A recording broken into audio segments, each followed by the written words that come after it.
Baby. Welcome back, Cotter. Where's this thing at, my friends? All right, here we go, people. Legends of the game. We gotta look up Legends of the game.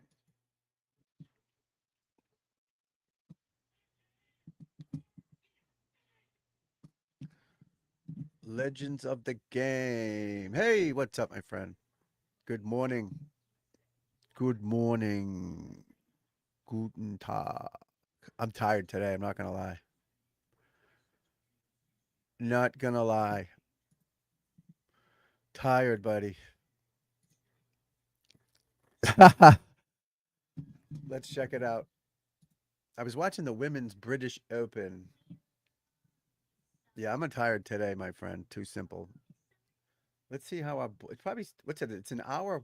I'm in the East Coast here, so it's an hour west.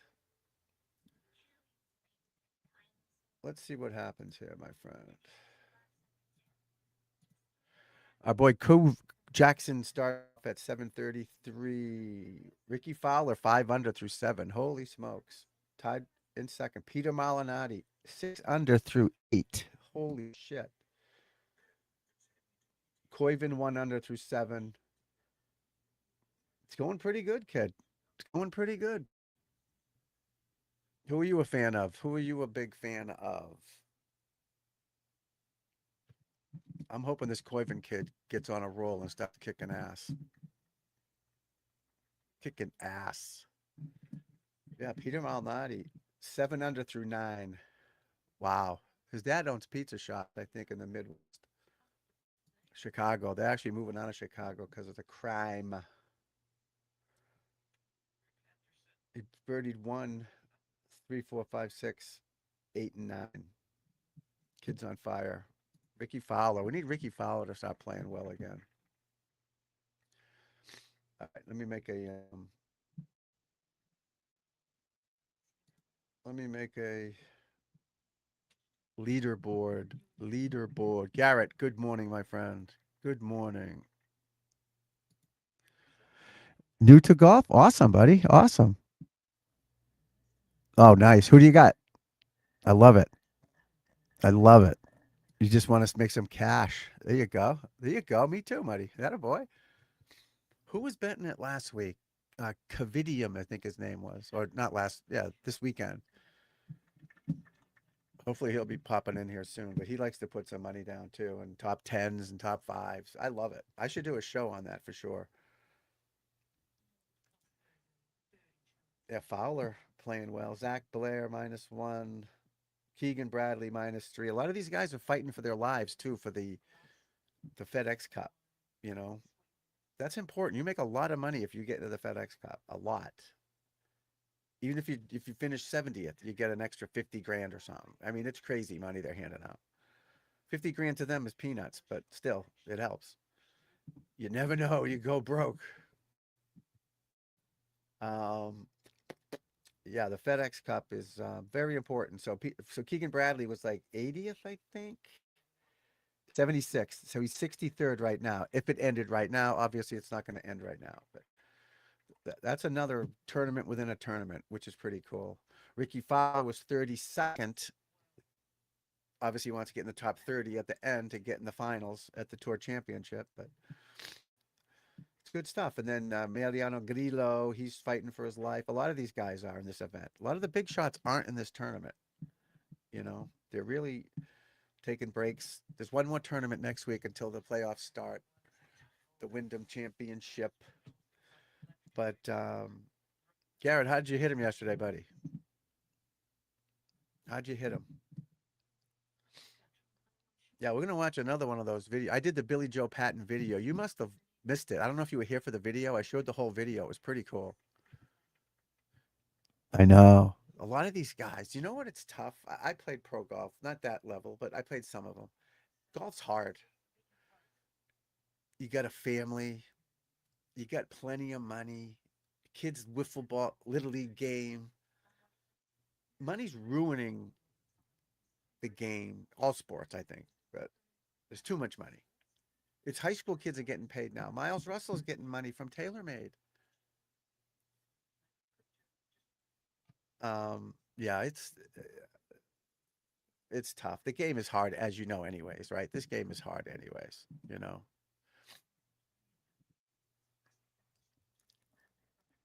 That a boy. Birdie Fest. I hope not Bride Fest. Bride Fest could mean something else, but yeah, golf is the best. I don't know if it's on. Is it on today? Is it on Peacock right now? I guess I could put it on, huh? The ladies I'm watching is ladies Women's Open was on earlier, but let me see if I can get, yeah, Rocket Classic. It's on right now. Perfect. And I apologize to the women and the people who love the ladies. Nobody wants to watch it. No offense. I love the lady. I have a daughter and a wife. I'm all for women's sports, but nobody wants to watch it. Nobody's going to tune in to watch it, you know? Birdie Fest, buddy. Birdie 69 wives. That's the Islamics do the wives, right? 79 wives or something if you kill yourself. That was a joke. Don't I didn't mean that. All right, good. I get the Rocket Classic on now. Perfect. It's on ESPN Plus. Here's my boy Koiven, one under. He's on 18, but it's his ninth hole. He started on 10.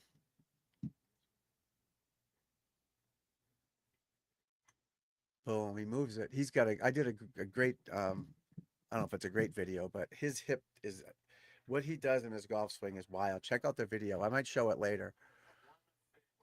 Fowler 5 under, Kirk 4 under, Siwoo Kim 3 under, Bradley 3 under, Castillo 3 under. Not a lot of big names in this, but these young people and the people down the FedEx Cup have to play in these events. They need the points, buddy. They need the points. Birdie Fest, baby. Moving day is every day on the PGA Tour. They used to be Saturday, but got Ricky Fowler 5 under through 7. I'm a big Fowler fan. My kid, when he was playing growing up, loved Ricky Fowler. Would dress like Ricky Fowler. We just loved him. Oh, he eagled 14. He started on the back as well. He birdied 13, eagle 14, birdie 15, birdie 16. So there's four in a row. Four holes, he's 5 under. That's not a bad way to start, guys. If you're gonna play, you might as well make a bunch of birdies and eagles. I wonder if the back is playing easier than the front. Let's see. Good look.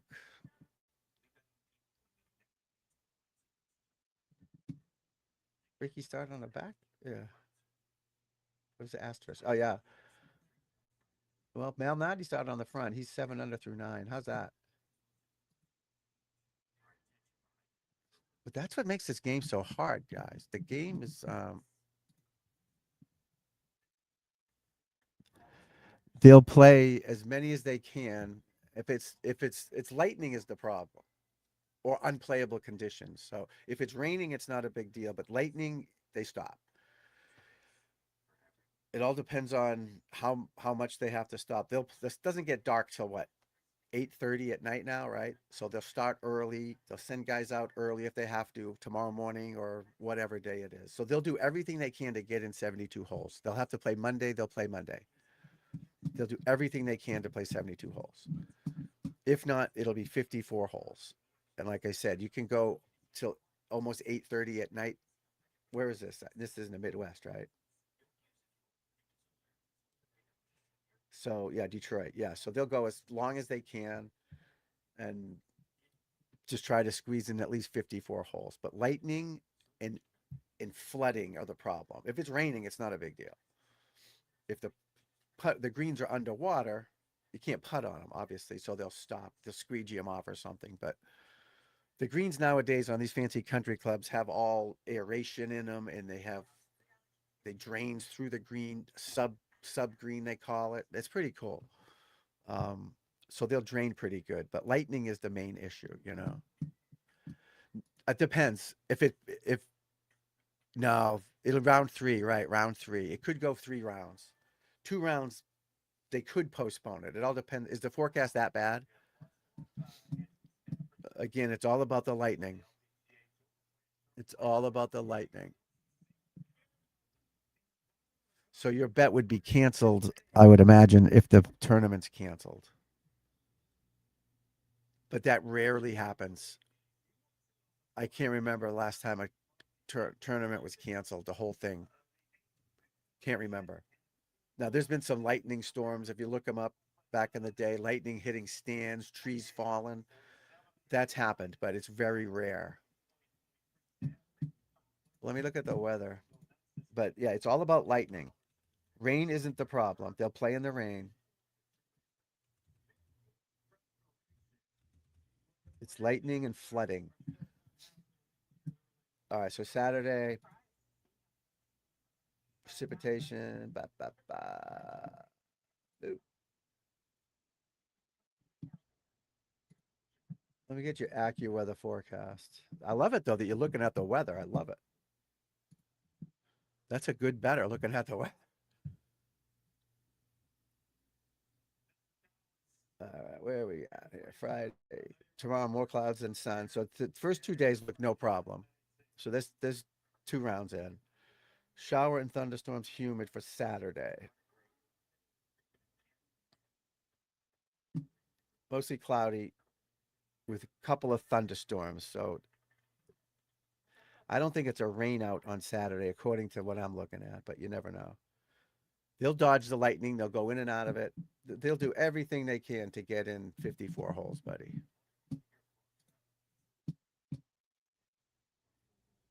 Who am I betting on? I haven't had any this week. I didn't do any yet. I wait till the weekend, till they make the cut, then do it. Your odds are less, but you still. I wait. I might last 9 holes before I do it, and I'll see who's down there. You know what I mean? I don't do them the whole 4 days, so I wait to see who makes the cut, and then say a guy's in 21st, and his odds are really good, and I'll throw something on him to get in the top 10 to see how he's playing, things like that. I like to do like like baseball. I'll do the pitches, literally the pitches. If the guy's gonna steal seconds, shit like that. But I usually wait till Sunday before I do it. Now the Masters and things like that, I'll do it for the top 10s, top 20s for sure. But the regular tournament like this, I'll wait till Sunday because you can bet anytime you want. It's crazy. You could bet right now on who's going to win this hole, who's going to hit the green. It's crazy. My big thing was betting on basketball, on 3 pointers, block shots. All parlays. I do a 7 8 way parlay with Steph Curry had to make three pointers. Crazy stuff, and I won a lot. No, fantasy. No, DraftKings. DraftKings. Yeah. No, just individual player. If he's going to finish in the top 10, top 5, win, you know. No, not fantasy. No, I did fantasy before DraftKings was on DraftKings. They had an app where you could do it, fantasy. But once you could bet legally on the app, then I just went right to you could bet if he's going to make this putt or not. It's crazy. But you're new to golf in general. Do you play golf or you're just new to watching golf?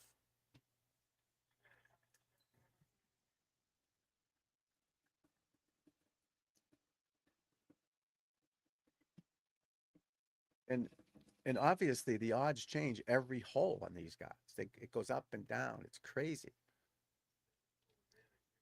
All right, Fowler's got par bogey putt. What's happening, Ricky?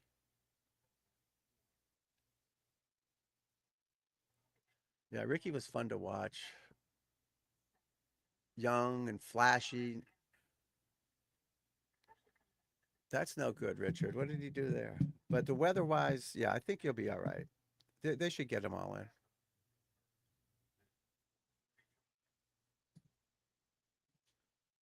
There's a birdie. There's a birdie. There's a new to golf in every way. Wow. Okay. Yeah, golf's great, man. Golf is gonna, I don't know how old you are, but golf's gonna last you forever in your life. It's fun to watch, obviously. The main, like one third one, and it's kind of boring, I guess. But if you like sports, there's nothing else you can watch right now. There's no hockey on right now. There's no basketball on. Maybe some soccer in Europe or something, but playing golf is great for business, great for social skills, good exercise, get some sun on yourself. And as you get older, you're going to want to do something, and you're not going to be playing lacrosse when you're 40, hopefully, or So yeah, get some clubs, go to the range, learn something, check out my videos on how to practice and do some drills and get into it, my friend. You'll love it. It's a challenge. It's such a great challenge, and a lot of people get hooked on it because it's harder than it looks. Throwing a baseball is easy, shooting a basketball is easy, running's easy, soccer's easy, but golf is it takes patience and practice and discipline. It's just so good for you. It turns you into a man, a gentleman. Uh, no, it isn't. You got plenty of time left. Exactly. The playoffs, both. The whole thing, buddy. It's all up to you. Each of these guys is, the top players you're not going to make as much on, obviously, but like right now, if you could put, let's see, who's, that's still too early to say who's plus 3,000, plus 10,000. Gordon Sargent. Put $5 on Gordon Sargent at plus 10,000 right now to top 10 or something. See what he is to top 10. That's what I would do. I'd see the highest odds and find someone who could sneak in there. Him at plus 10,000, 25,000, Brant Snedeker to win. I don't know what it'd be to top 10 or something, but that's what I would do. Or if you're going to parlay a bunch of guys, you can do, DraftKings has those preset ones for you, or you can customize your own. There's so many ways to do it. And I like doing the parlays because they're pretty easy. If you do it right, you can get them, you know.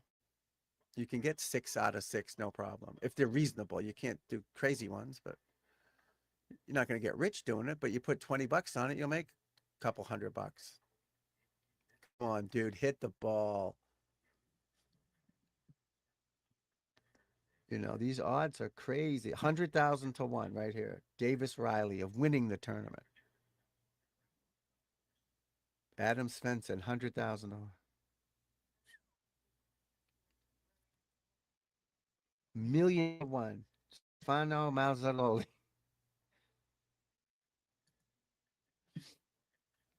Oh, that so if you go on the PGA Tour website, you can see them. Okay, so on PGAtour.com, you go to the leaderboard, and to the right, you'll see but it's done with FanDuel. So I just clicked on it, and it makes me go to FanDuel. But I don't do it I do it on my phone on DraftKings. But so I'm in FanDuel. All right, so if I bet $5 on him to win, I'd win 5 grand. If he won, I'd win 5 grand, obviously. So say I put $50 on him, I'd win 50 grand. So that's what I would do, is to see what it would pay, and boom.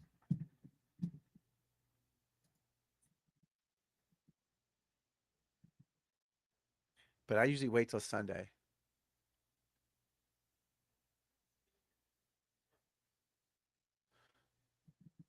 Usually wait till Sunday. The women's tournament is one American was winning. Naomi Yo was winning, YOH. But again, the weather over it looks cold, but it doesn't look shitty. Doesn't look shitty. All right, Wyndham Clark, U.S. Open champion, 6 feet for par. Nope, that's 4.5 feet. I guess it is. 84%. So 8 out of 10 they make of these. That means there's two. Made it. But see, but then they don't take into consideration the break, uphill, downhill. So these numbers aren't exactly accurate. Putt that breaks a foot is harder than a putt that breaks 3 inches. All right, Coyvin, let's go, buddy.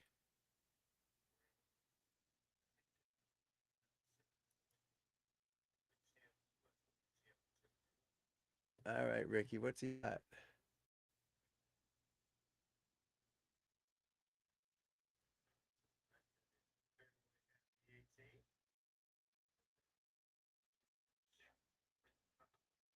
Featured groups. You gotta love it. You gotta love having golf on a Thursday morning at 9:30, 10 o'clock in the morning.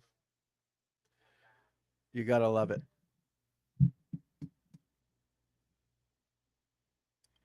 Malnati is on fire.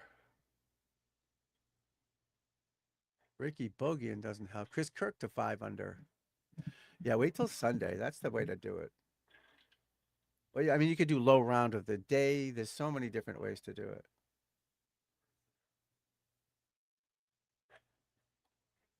Jesus, Ricky plays fast, huh? Jesus.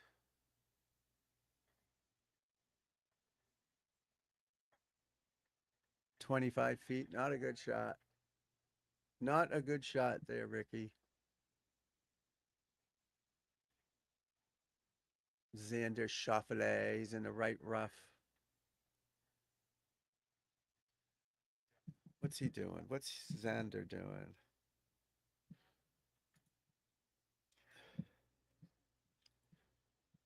This game is hard, guys. You're off by 2 inches. Things change. Chris Goddard up 2 under. Grillo, he needs to get, he's 103rd in the FedEx Cup playoff race.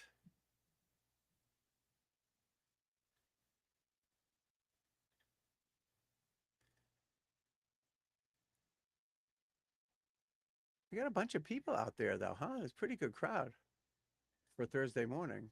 I love it. What club is this at? Detroit Golf Club. 77 degrees there. Wow. Humidity here is crazy. It's not that cold. It's 65 here in Boston, but it's the humidity's 93%.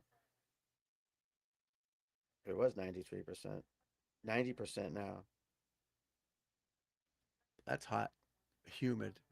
That's why I'm sweating indoors here. I got the windows open trying to get some air, but it's humid as shit. Oh, Shoffley jacked it. Flyer. Sometimes when you're in the rough, do you know what a flyer lie is, people? The grooves put spin on the ball and keep the ball going the correct distance. But if you block the grooves off in the rough, the grass blocks the grooves off. So the grooves can't put spin on the ball and it just jumps. It's like takes off on you. It's called a flyer. You'd never know when you're going to get it. Sometimes you do, you can tell, but if it's teed up a little bit, things like that. But that's what happens a lot when they're in the rough. Say they want to hit at 150, thing goes 170.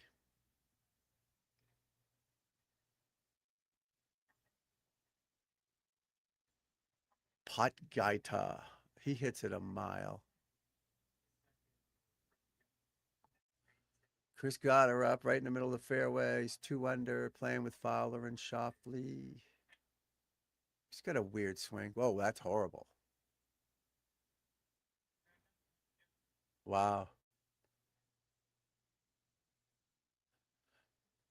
That was a bad swing. For a pro, that's a bad move. From 110 yards, missed the green. That's terrible. So he was uncomfortable with his lie or his club selection. He was in between clubs. That's another thing that bothers us is a full wedge at 120. I'm at 114. That's a 3/4 wedge, and it's just harder to do unless you got to really practice those to have faith and trust in them.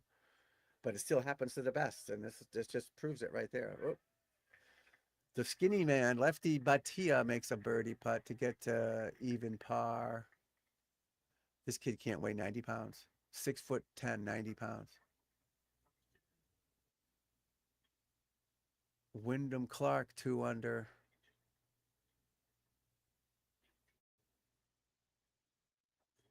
3 wood.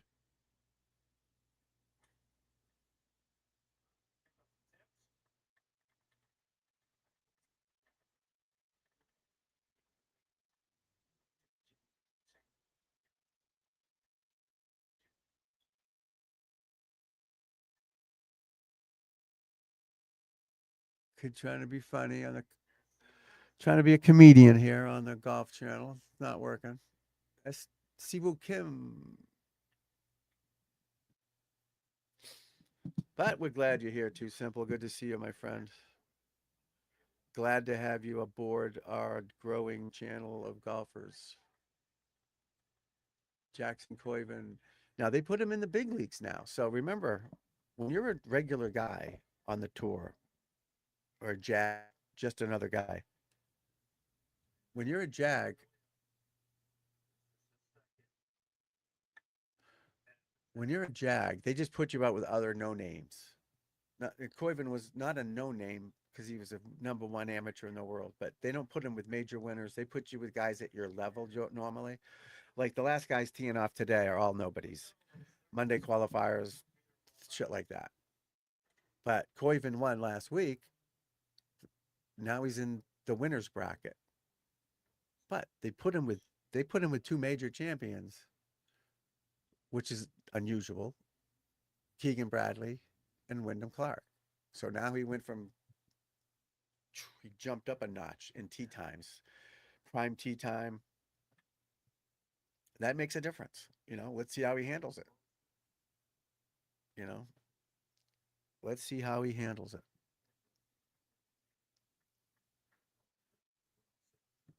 He might have stones of steel. We don't know. He might not. Who knows? We're gonna find out after last week's win. Let's see what happens. Shoffley in the rough, pin high, lofted wedge, gets it on the green. It's moving pretty quick. It's not a good shot. Terrible shot. 12 feet, but it is a downhill. So if he's got a downhill slope, it's harder. But still, these guys are grinders. He'll probably make that putt, and the bad chip shot is erased. Now Goddard has pretty much the same shot. He's in the rough, lofted wedge for sure. He needs to get it up a little higher so it doesn't jump when it lands. A little softer landing, kind of like a helicopter landing, not a plane landing. You want it to just come down soft. Let's see it, buddy. Let's see it. Show us what you got. Breaks left to right. That doesn't look too good. Oh, maybe it is. No, terrible. Awful. Hit a foot behind it. Yeah. That's hyperbole. He didn't hit a foot behind it. He hit a couple inches behind it, but we got to try to make it fun here. Castillo. Not a lot of guys wear visors. What a shitty putt that was. Wow.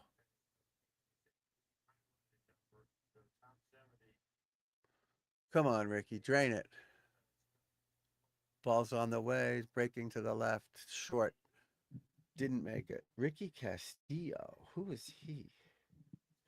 I've heard of him. I know he's a good college player. Ricky Castillo.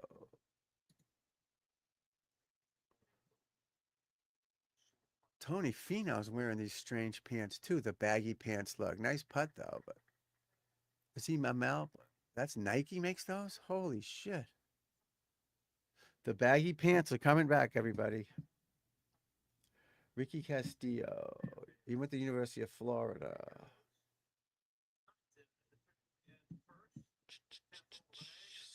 25 years old. I want to see his putting stats because that was a terrible putt. Terrible stroke.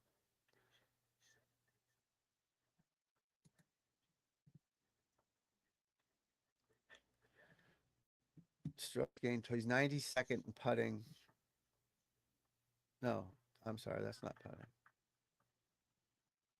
Tried to do putting. Oh, no. He's a pretty good putter. 66th. 66th. Can't even talk today. Putts per round, he's 20th, 28.31 putts. One putt percentage, 59th. So he's a decent putter. But that putt he just made was terrible. It happens, folks. That's what's kind of good about these tournaments, too. You can learn about guys you don't normally follow. On the weekends, you're watching the best players play their best. But on Thursday, you never know what you're going to get. Malnati's still 7 under. Kirk 5 under.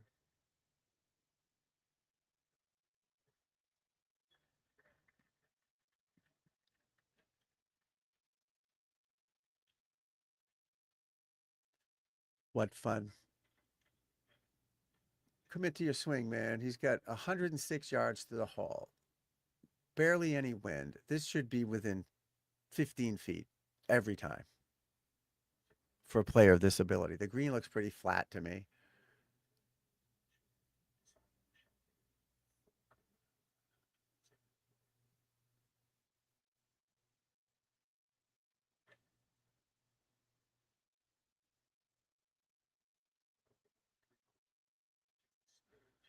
Can't tell. Looks like 15, 10 feet. It's hard to tell the camera angle. But the course looks relatively simple, you know? Pretty flat. Got her up for par. Ooh, we missed it. That's what can help you with the when you have a bad chip shot. That putter is so important to help you save these pars. You know, guy who can putt well is going to gain strokes on everybody. Obviously, that just makes sense. But it's funny. Some guys have great games and horrible putters, or great putters and horrible long game. Oh, nice putt, Malnati. Holy shit! Just made a 30-footer for birdie. He's obviously one of the afraid of the sun. He's got the skin hats on and the sleeve things on. Nice putt, 8 under through 11. You gotta love it.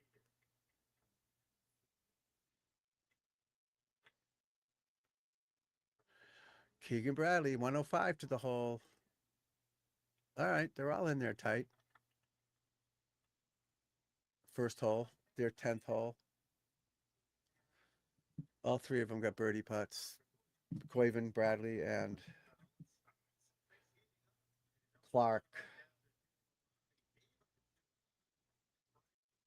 I wonder if they have commercials on this. They do. Damn it. I was hoping for no commercials.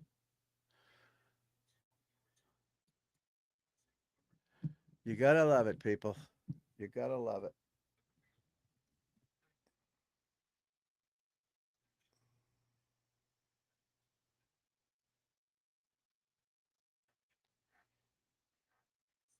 AI.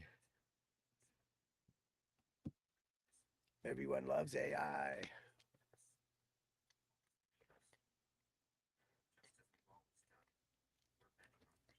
Mm. I'm sweating like a pig, people.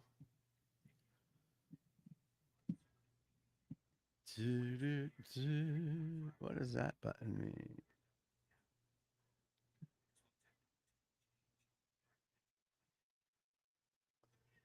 Hmm.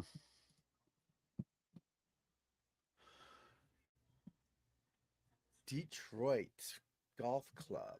Probably an awesome place. Probably an awesome place.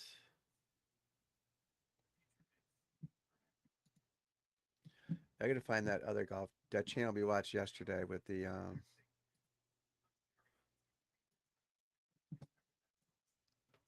history of the game channel. That was pretty good. That Billy Joe Patton video was great. Excuse me. And these are the legends that you want to see. You know, these are the legends of the game that people don't know about. You know, and I learned something yesterday. This guy I played with back in the 80s and late 80s or 90s, Bill Campbell, he's an older guy at the time, but he was a legend in the 40s, 50s, well, 50s, 60s, 70s as a golfer, amateur golfer, a legend. And I knew he was good, but I didn't know he was that good because we didn't have all this internet shit then. Wasn't even a, certainly didn't have iPhones. We might have had cell phones, but they didn't do internet. They were just to call people. The first one I had was in my car. I had a Chevy Lumina. I'll never forget it. It was maroon, and the phone was like this what's this called? A remote, but it had a wire, and you plugged it like it rested in a holster like, and you had an antenna in the back of the window. Clock for birdie. He missed it. and your phone would be on a cord, and you just answered the phone. It was kind of cool, but certainly not a cell phone. I mean, iPhone. Tony Fino, he's got the baggy pants look, MC Hammer look. Ball's on the way. Oh, good shot. Great shot. Great shot. 3 feet. Nice shot. Tony Finau. He's been struggling. Tony's been struggling. All right. Badly. Keegan Bradley for birdie. 9 feet, people. 9 feet. He's got his Air Jordans on. Ball's on the way. Ball missed by a mile. Holy shit. Jesus. Two birdie putts for these two major champions, and they missed, both of them missed by a mile. A mile means 4 inches. And next up, we got the kid Koiven, who won last week with that crazy hip swing he has. All right, Chris Kirk 5 under going at it. Doesn't like it. It's out to the right. Bunka, bunka. If you're out in the Detroit area, folks, go to this tournament. All right, Koiven for birdie. 8 feet 5 inches. Ball's on the way. Ball's in the hole. My new hero is 2 under now. He's working his way up.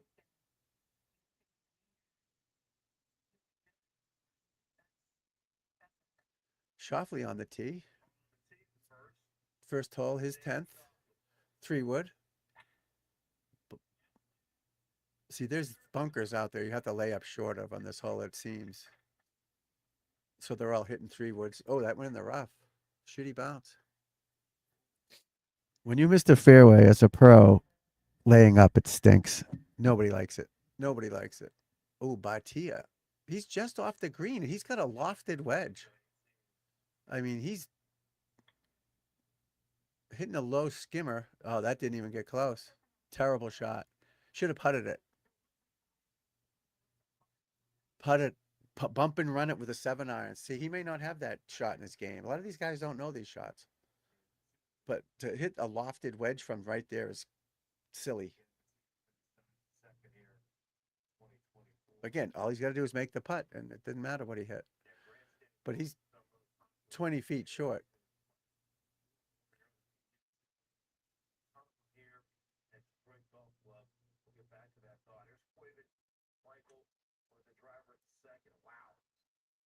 What's that doing?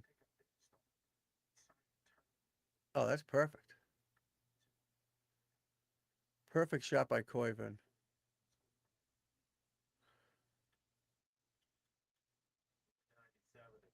Wow.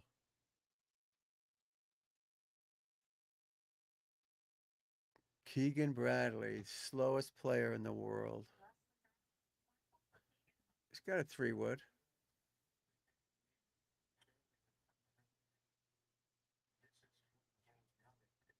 That should be perfect. Right in the middle of the fairway. The whole curve's left, obviously. Great question.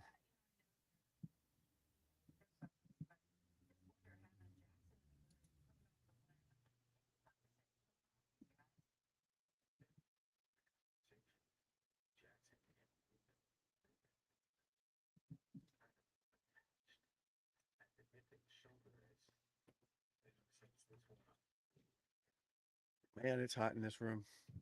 He hit that 326, Koiven did.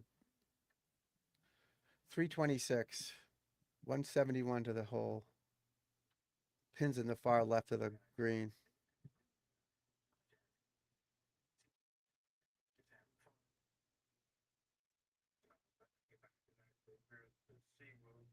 Siwoo Kim for birdie, long putt. Left it short, people. Left it short.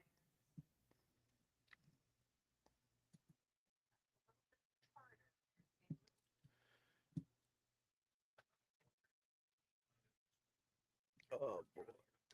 I need some AC on, folks.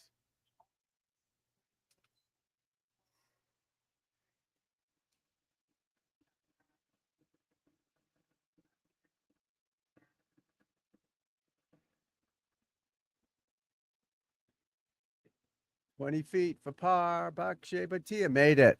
He made it. So that didn't matter what you chipped it. You made the putt. That's all that matters. Making putts is important, obviously. Oh, that's funny. Ricky Castillo putting that? Yeah, birdie putt, 50 feet, 60 feet.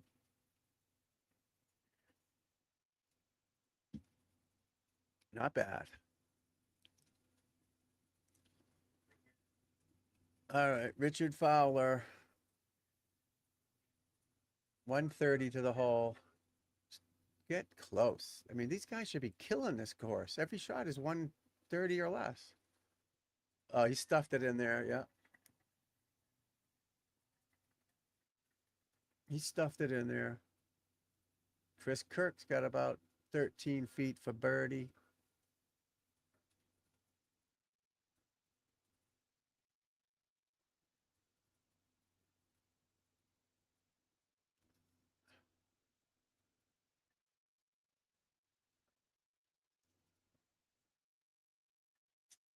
13 feet, baby. 13 feet, baby.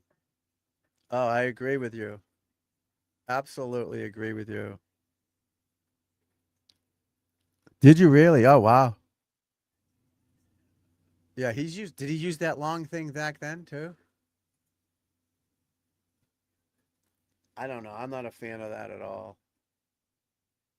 I remember they used to put it in your stomach, right? Remember that? You literally put it into your belly. He didn't? No. He's obviously a better putter with it because he wouldn't be using it if he wasn't. But yeah, I don't like it. I don't, it's not golf. It's not golf.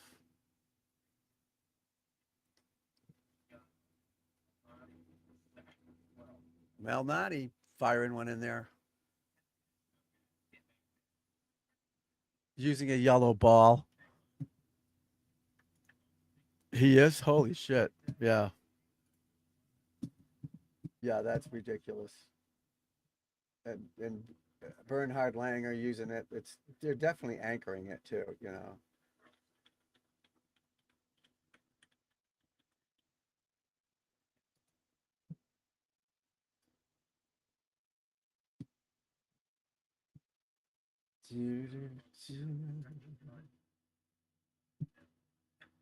Akshay. He is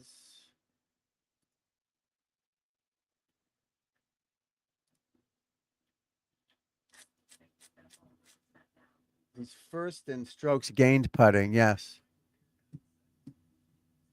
That's crazy.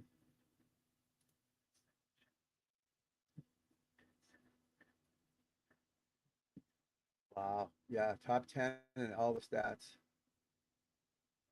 One putt percentage, sixth. Putts per round, seventh.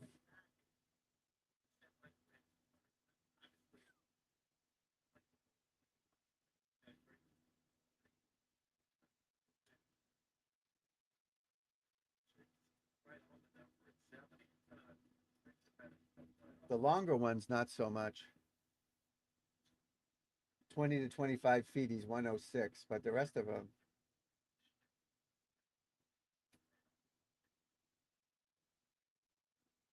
it doesn't show that. Inside 10 feet, outside 10 feet, he's fifth. 7 feet, he's 111th. They've got every stat here. It's ridiculous. Every putt he's ever made.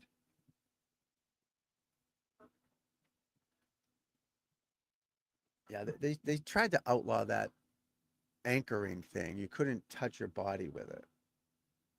So now they hold it off their body supposedly, but they used to stick it into your gut. Like the putter would go into my belly, and I'd putt like that. You know, which is obviously they got the yips, they got the handsy with it, and they can't do it. So they're taking the hands out of it. I get it. And that same thing with the craw. But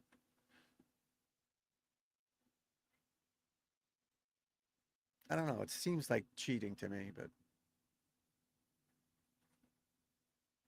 Because on every other full swing, there's everybody does everything pretty much the same, the way they hold the club.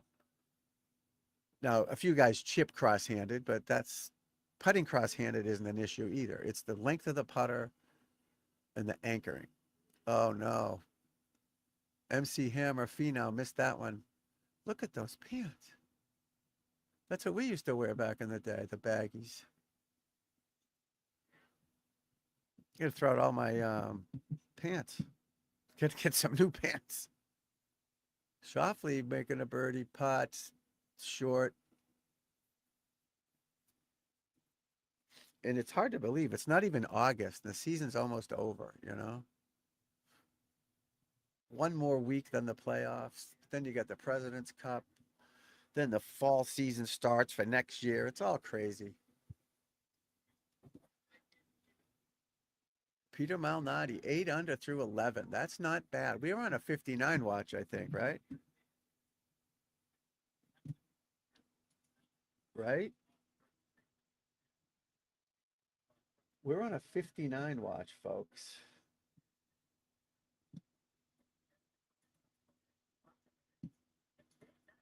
What's par here? 72? Par 70. Holy shit. Definitely on a 59 watch. That's 11 under, 659, right? So he's 8 under.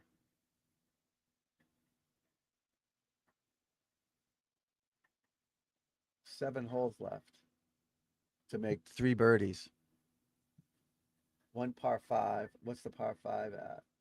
562. We're on 59 watch, folks. 59 watch.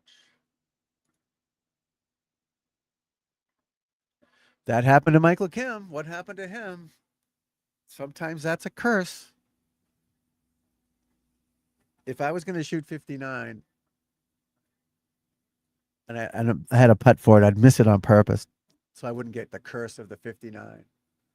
All right, Ricky Fowler, 10 feet, 2 inches. 4 under. Ball's on the way.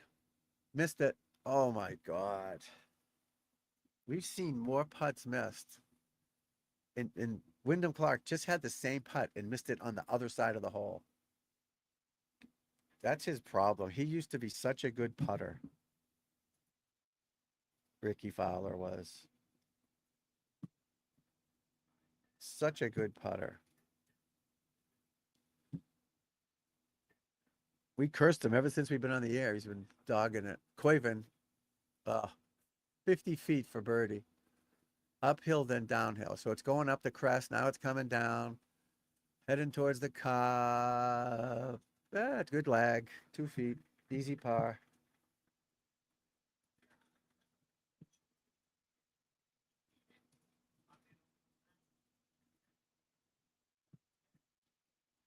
Richard Fowler putting. Yeah, 40th, 68th, 69th, 65th. Strokes gained putting, 40.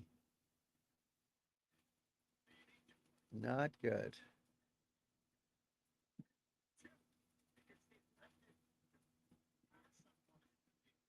Not good, people.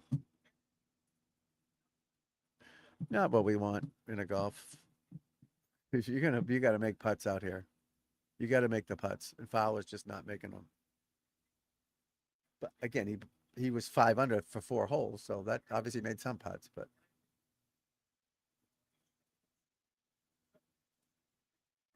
Koiven, my boy Koiven though, 2 under through 12, well, through 11 holes. Yeah, the pin on this second hole is way left, so you have to keep it out to the right because you want, even as good as they are out of the bunkers, you want birdie putts. You'd rather have a 40-foot birdie putt than a 10-yard bunker shot, but he just missed it. And that's how to make the game tougher. Instead of rolling the ball back, put the pins in the corners. Make them work for it. But again, the fans want to see birdies too. That's another thing. People like the long ball, right? They want the home runs at the baseball games. You want the long pass at the football games. You want birdies and eagles at a golf tournament.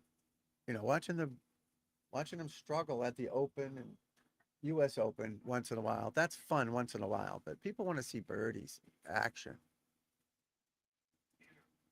The average fan does, I guess. I like to see the carnage, to be honest with you, and make them work for it. Oh, this aim point shit he's doing. Holy shit. Ugh.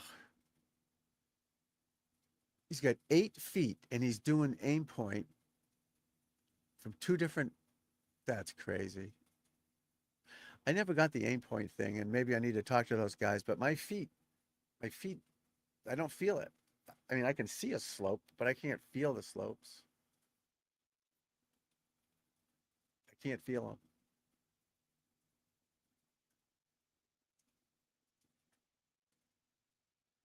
So what did he get? He didn't do the hand thing though. He just did the feet thing where he straddled the line. He made it. He's got that jailbird putter. Ricky was using that for a while. Malnati for par, I'm assuming. Yep. 2 feet. That yellow ball's disgusting.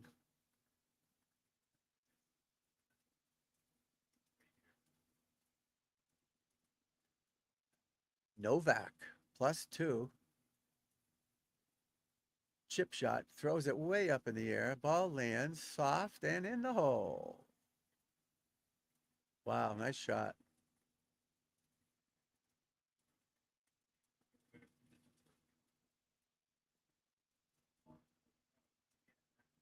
Andrew Novak. What a shot. Aggressive. He's got a lofted wedge, uphill shot. Be aggressive with it. Don't be afraid to swing at it, especially go uphill with loft on it. So you're 60 degrees now, like an 80 degree. So you need some speed. Otherwise, you go right under it and just flop it. All right, here's your boy, Akshay. Can't weigh 80 pounds now. Sweating. Smooth, nice swing, but just back and through. And it's so simple.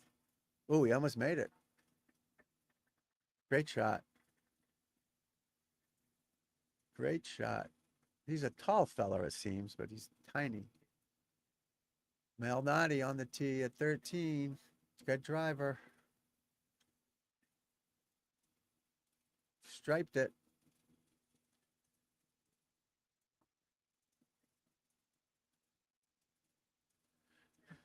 Pizza Malnati. Malnati Pizza, right? I'm surprised he doesn't have his dad's logo on his shirt. His dad's too cheap to pay him to sponsor him.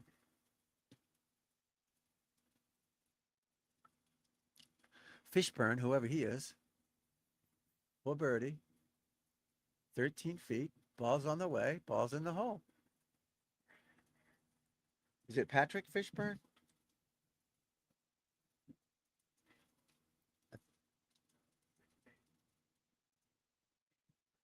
Yes, Patrick Fishburne. I guess I know more than I think I do with these guys. Keegan Bradley off the tee, into the trees. He's all right.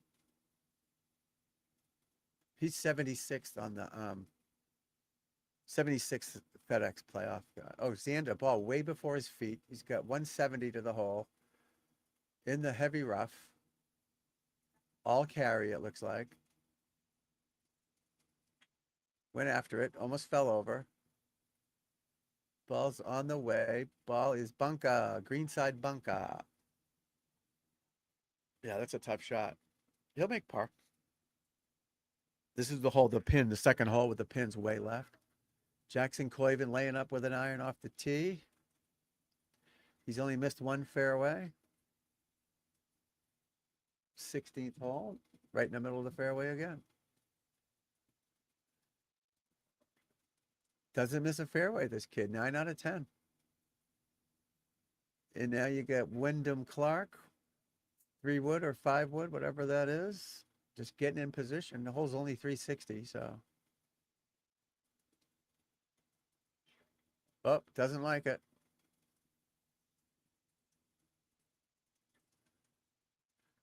Oh, he sniped it in the left bunker. Ooh, that don't look good. There's a lot of grass on top of the bunker. Doesn't look good there. Does not look good, folks. All right, Fowler, 162 to the hole. The pin is way left. Remember, you want to be to the right of this hole. All right, 20 feet short. Good shot. Got a birdie putt.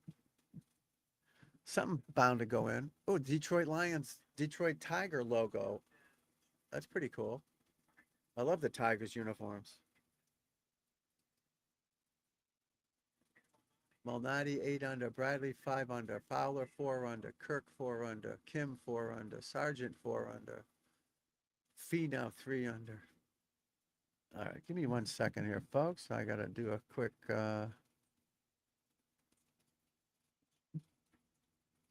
widget. How's your widget? How's your widget? Just got to go to the bathroom real quick. Hang tight, people. Hang tight.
All right, we're back. Oh, boy.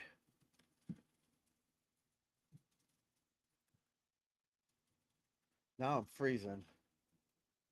Can't make up my mind here with the weather, guys. Cold, hot, cold, hot, cold, hot. All right, Quaven, what's he got? Doesn't tell us. 100 yards, maybe? Doesn't like it. Too far. He did that a lot last week, too, guys. Right over the flag. Even, went a little deep, but still. Akshay for birdie at the first, 2 feet. Drano, cheating. He's got the jailbird, too. That's like the best long putter, it seems like, the jailbird. Who makes the jailbird? Odyssey? All right, Bradley's got 112 to the hole. He's in the right rough. He's waggling. He's looking. He's waggling. He's looking. He's got the strong grip. Ball's on the way. He hit every fairway today. On the green, 15 feet. Good shot. Goose shot, man. Goose shot, man.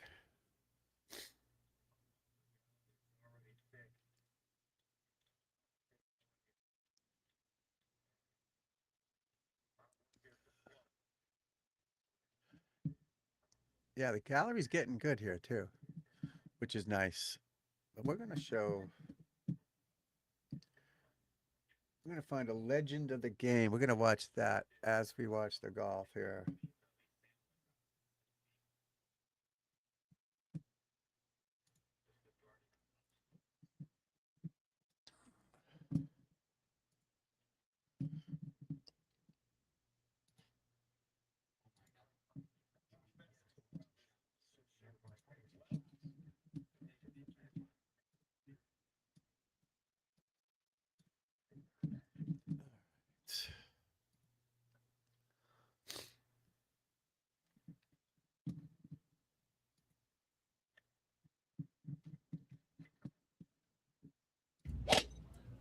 Oh my God. He beat me by 22 shots. 22 shots. He beat me by 15. Anyone That's recognize embarrassing. that man? When you're that far behind, that can be pretty brutal on the psyche. Was the first time I had really felt truly physically intimidated by another human being. There's a lot of times when I get out there on the golf course and I just like, I got nothing for this guy. He wins the US Open by 15 shots. Yeah. He was on his way to being the greatest player the world had ever seen. On the final Sunday of the 2019 Masters, Francesco Molinari stood over his ball near Rays Creek at hole 12, still in contention, still 3 composed. feet. Then he looked up. 59 watch from Malnati. Standing on the 59 green, watch. watching him.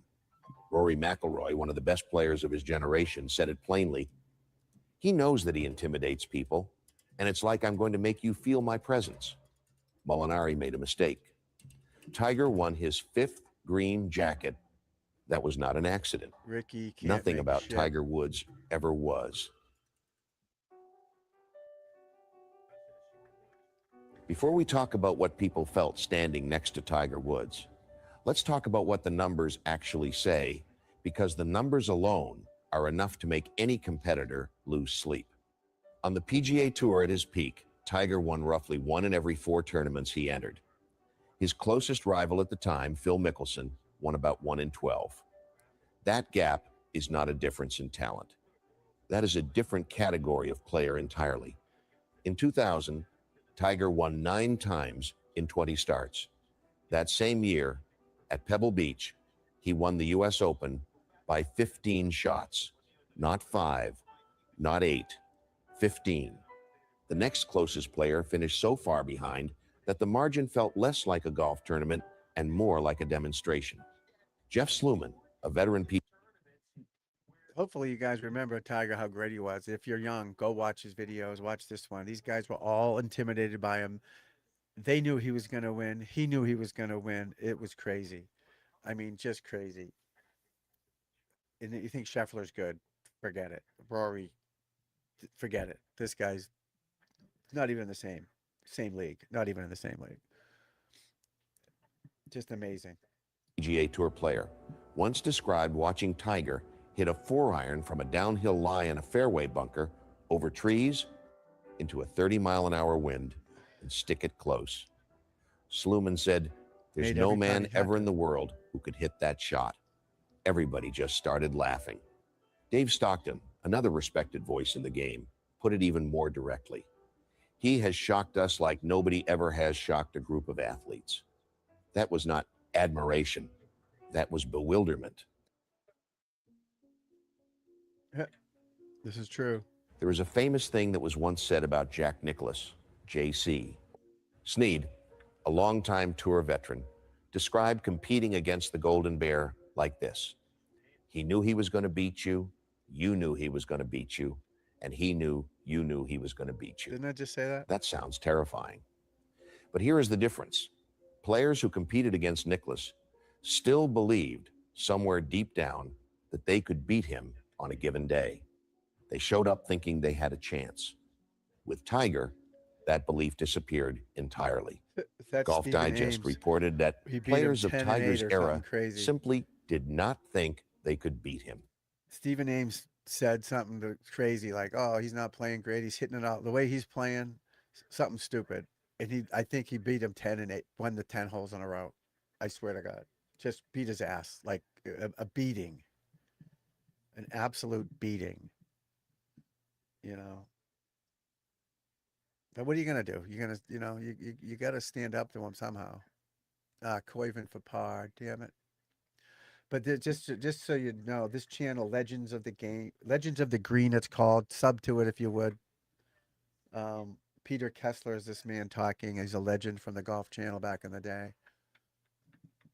Great channel. I hope they don't hurt us for showing this, but pretty good stuff. Not probably won't. Not You notice the common unlikely. color he's wearing too, They right? genuinely did not believe it was possible when Tiger A lot was of at black his and best. red. Pat Perez, who spent Pat years Perez. competing on the PGA Tour alongside Tiger, said it without hesitation on the Subpar podcast. The intimidation factor that Tiger had is like nothing you know. You might not see it again. Steve Williams, Tiger's caddy for 12 years and 13 Great majors, stuff. observed it from the closest possible distance. He later revealed that Tiger was receiving 90% of all media coverage at his peak. Every interview, every press conference, every camera, all pointed at one Keegan man. Bradley's 5 under. Williams noted that many players simply grew exhausted being asked about Tiger instead of themselves. Golf Channel analyst Brandel Chambly, a man not known for excessive praise, summarized the psychological reality in 6 words. He used to psychologically destroy people. Tiger's lefty now. Not outlast, not outplay, destroy. Most athletes try to seem approachable. Tiger Woods did the opposite, and he did it deliberately. The Sunday Red outfit was not a superstition or a childhood habit he never dropped. It was a calculated weapon. Tiger wore red on final rounds because his mother believed it was his power color. But over time, it became something else, entirely a signal to every other player in the field that the most dangerous man What's on the your power course color, had people? arrived, and he was ready. But the intimidation did not stop at the wardrobe. Phil Mickelson, who competed against Tiger for nearly 2 decades, revealed something rarely discussed in a 2021 interview. He said that Tiger deliberately kept his distance from teammates during Ryder Cup events, not out of arrogance, but out of strategy. In Mickelson's own words, he would not want to share a lot of himself to the team in the past for fear of letting down some of that intimidation factor that he might have. Read that again. Made it. Tiger Woods was consciously managing his own mystique. He understood that the moment people saw too much of him, the real him, relaxed and human, some of that psychological right edge there, would right over dissolve. there behind me. Most athletes cannot help being themselves. Jordan and Tiger together. Tiger chose very Framed, carefully beautiful what picture version that. of himself the world was allowed to see. That is not just mental strength. That is a level of self-awareness and competitive calculation that very few athletes in any sport have ever demonstrated. Train hard, fight easy. Tiger I love Woods it. did not become the most feared competitor in golf by accident. The blueprint was drawn long before he turned professional. His father, Oh, look Earl at the Woods, guy's umbrella fell was a over in the Green background Beret there. who served in Vietnam. Earl raised Tiger not just as a golfer, but as a warrior. The philosophy he passed down was simple and military in its clarity. Train hard, fight easy. Every hour Tiger spent on the range, every repetition, every uncomfortable practice session, it was all preparation for a moment when other men would crack and Tiger would not. That mentality went far beyond golf. Oh, he's all right. In the years following his father's death in 2006, Tiger began spending time with Navy SEALs at private training facilities in California. He ran 4-mile courses in combat boots. He practiced weapons. He cleared buildings in live training simulations. One retired SEAL, Ed Heiner, recalled watching Tiger move through a combat exercise and said, "He's not freaking out. You escalate it, you start shooting, and then you start blowing stuff up. A lot of people freak out. It's too loud, it's too crazy." He did well. SEAL instructor Ben Marshall put Tiger through a combat stress shooting course, carrying heavy ammunition boxes, doing overhead presses, running uphill, all Oh while God, shooting at Wyndham Clark targets. just shanked the driver. Marshall's assessment was brief. He just went all out. There is one moment that captures this mentality perfectly. During Right, a rough. training visit, Marshall challenged Tiger to a driving contest in exchange for an autograph. Tiger agreed. Marshall hit a solid drive. Then Tiger got down on his knees, gripped the It's sad what happened to Tiger. I don't know if it was self-imposed, obviously, with all the girls and the wife thing and the pills and the car crashes. It kind of sucks. Gary Player was kind of right, I guess, huh? But this guy was, people would stop what they were doing to go watch him play golf. Literally plan their day around his golf. Just amazing. The what he did for golf and growing the game and TV and money, just crazy big. It was a big deal. Tiger Woods, who's like that now that people care? Nobody, you know? That's why we need someone to step up. Just start winning every week. club like a baseball bat Every and other drove week. the ball past Marshall's. Every SEAL watching started laughing. Tiger Woods was not built to lose. Not on a Look at golf this. He course, knew that was in not before on he his did it. knees in a California training facility, not anywhere. As Tiger himself once said, 59 there's no watch sense for in going to a Malnati. tournament 59 watch. if you He's don't 9 believe under that you through can win it. 13. And that is Peter the belief I have Malnati, always 59 had, watch. and that is not going to change. That'd be 2 weeks in a row. If you want to understand what Tiger Woods did to an entire generation of golfers, look no further than Phil Mickelson. Mickelson arrived on the PGA Tour before Tiger. Mickelson He would've was won talented, 100 times. creative, and widely expected to dominate the sport. Then Tiger turned professional in 1996, and everything changed. Mickelson would go on to win 6 major championships and 45 PGA Tour events, a career that any golfer would consider extraordinary, but he never once reached world number 1. Tiger had won 8 majors before Mickelson won his first. That is not bad luck. That is dominance. What makes the story remarkable is what Mickelson himself admitted. At a press conference during the 2017 PGA Championship, he said, he forced everybody to work a little bit harder. He forced everybody to look at fitness as a big part of the game of golf. The And I young think kids that's with Fowler, Thomas, Spieth, Scheffler, all these guys got in the gym and worked harder, and he did that to them. These young kids. There's more than that, obviously, but he did that. He boosted the young kids. They wanted to be Tiger. My kid wanted to be Ricky Fowler. He was too young for Tiger. Tiger was there, but Ricky was a different type of flashy dude. But actually helped me with longevity. And in a separate interview that same year, Mickelson went further. I feel as though had Tiger not come around, I don't feel I would have pushed myself to achieve what I ended up achieving because he forced everybody to get the best out of themselves. Ernie Els, who finished behind Tiger at multiple majors, including 2 in the year 2000 alone, echoed the sentiment with equal honesty. This guy was so special, and he absolutely changed the game. He got us to really elevate our games. Here is the uncomfortable truth those quotes reveal. Tiger did not just beat his rivals, he rewired them. He forced them to become better versions of themselves simply by existing at the level he existed. That is a rare and deeply unsettling form of dominance. pretty good. Oh, this is funny. If anyone saw the real Tiger Woods, not the public figure, not the myth built around him, it was Steve Williams. For 12 years, Williams carried Tiger's bag through 13 major championships. He watched Tiger up close in the moments most people never see. And what he saw was something beyond normal competitive drive. Williams has spoken about how Tiger approached each tournament not as a contest to be won, but as a situation to be controlled. Every variable, every decision, every emotion managed with the precision of someone who had been trained since childhood to treat golf as something closer to warfare than sport. But even Williams had moments where Tiger's mentality left him shaken. At the US Open in 2000 at Pebble Beach, Williams found himself in a crisis of his own making. Heading into the final holes of the second round, he reached into Tiger's bag and realized he had only 3 balls remaining. By hole 18, just 1 ball was left. The hole bordered the ocean on one side and out of bounds on the other. Williams quietly reached into the bag and placed his hand on a long iron, the safe club, the sensible choice. Tiger looked at him and said, "Take your hand off that." He took the driver, he hit the fairway. He went on to win that tournament by the largest margin in U.S. Open history. Williams also revealed something equally telling on the Subpar podcast.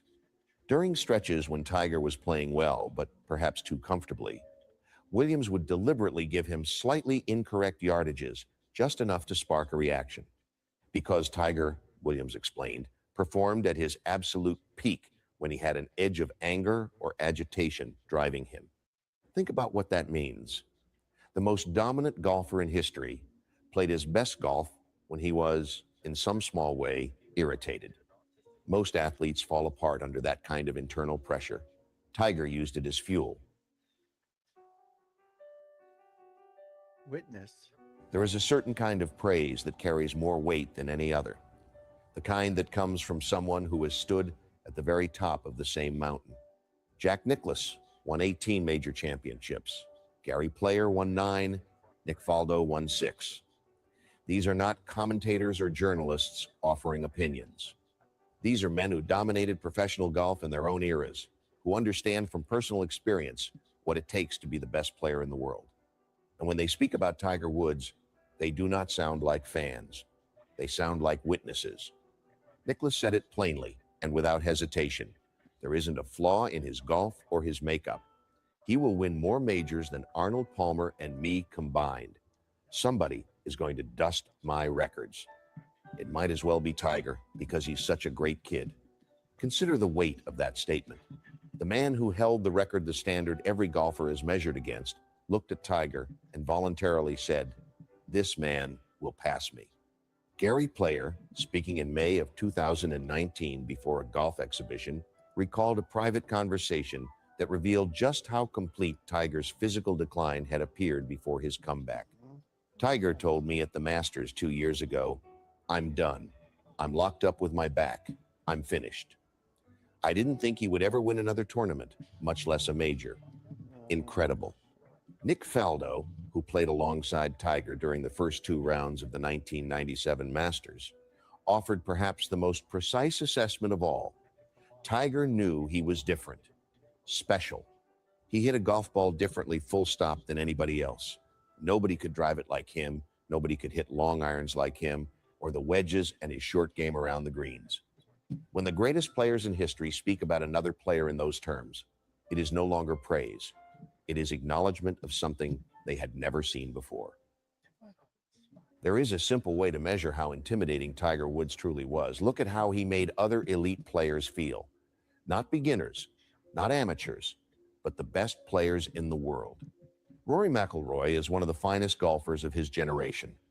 He has won 4 major championships. He has held the world #1 ranking. He is not easily impressed. In 2010, McIlroy played alongside Tiger for the first time at an event in California. He later described the experience with a detail that is almost impossible to believe coming from a player of his caliber. In his own words, "I've never said good shot as much in my life playing with anyone as I did that day. It was just good shot, good shot, good shot." He was consistently hitting great shots the entire day and shot 6 under. But what McIlroy said next reveals something deeper. After the round, he sat with what he had just witnessed and began comparing himself to the man he had just walked 18 holes beside. Enough of that, unfortunately. PGA Tour is giving me a hard time for showing that. I don't know why. It's got nothing to do with the PGA Tour. So they're blocking it on Facebook, and they suck. I don't understand it. Copyright enforcement. That's insane. It's not the selection claim, PGA Tour. What are you talking about?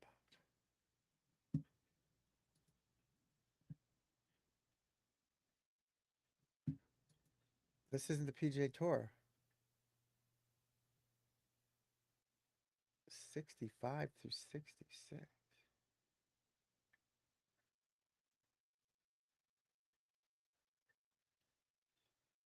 That's crazy. They're crazy. The PGA Tour gets so upset when you do shit like this, guys. I hate to stop it, but it's nuts. It's not even their video. It's someone else's video. How can they complain about it? And who knows if they'll do it on YouTube, but that's crazy. Absolutely crazy. It's not PGA Tour.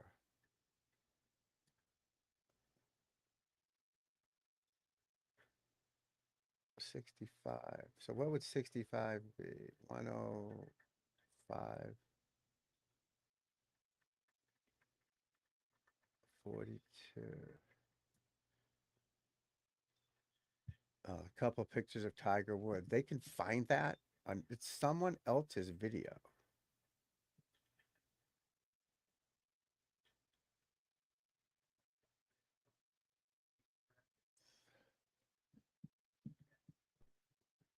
Whatever.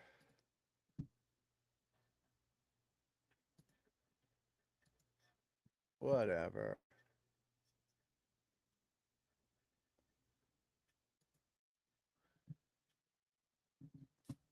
Fucking assholes. They're complaining about another person's video on YouTube that had Tiger Woods on it for 21 seconds. The whole thing has got to come down. 21 seconds of it. That's insane. Insane.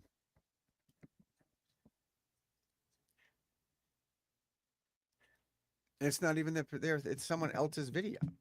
How is he showing it then? They suck. They really do. There's no reason to be that much of a hole.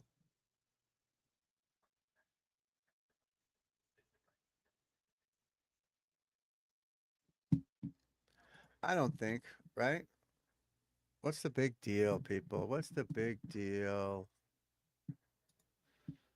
What's the big deal?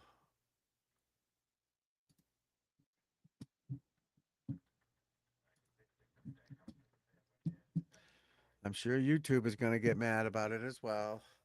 We'll see what happens here. We shall see what happens here.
Yeah, the PGA Tour is such wimps when it comes to, and even the fair use thing doesn't work, which is ridiculous. It's so frustrating. So I try to skip around the PGA Tour channels and stuff. That's how I got demonetized. That's why you have to pay in Venmo, because they get all bent out of shape. So I'm watching someone else's video that's not PGA Tour, and they still find 20 seconds of a Tiger Woods video and get mad at me.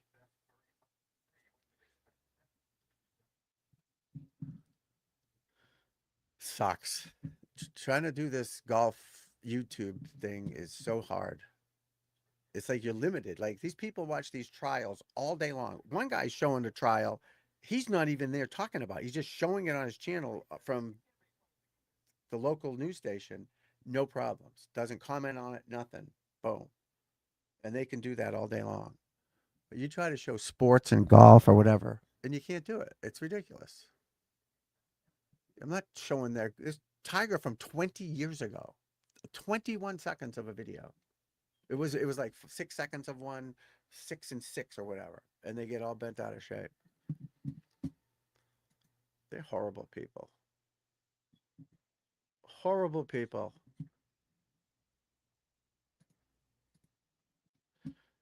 You know, whatever. Whatever, we'll get through it. That's how I got demonetized for that. But I showed like a lot more than that.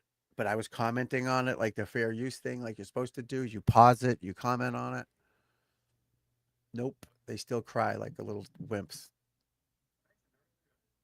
That just horrible. Horrible, horrible, horrible. All right, Coivin for birdie, guys. 20 feet. 10 inches. Unreal. Really does suck.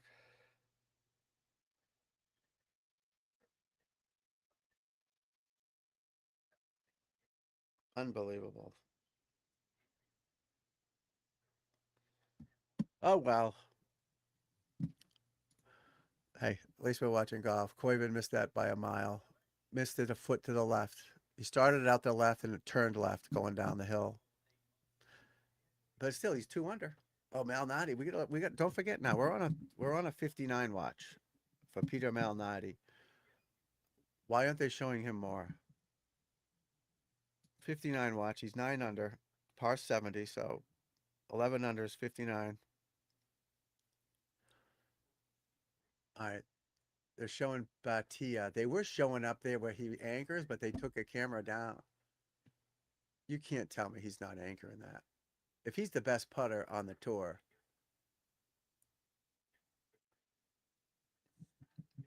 it's too easy. All right, Malnati. Where is he on 14? Joey.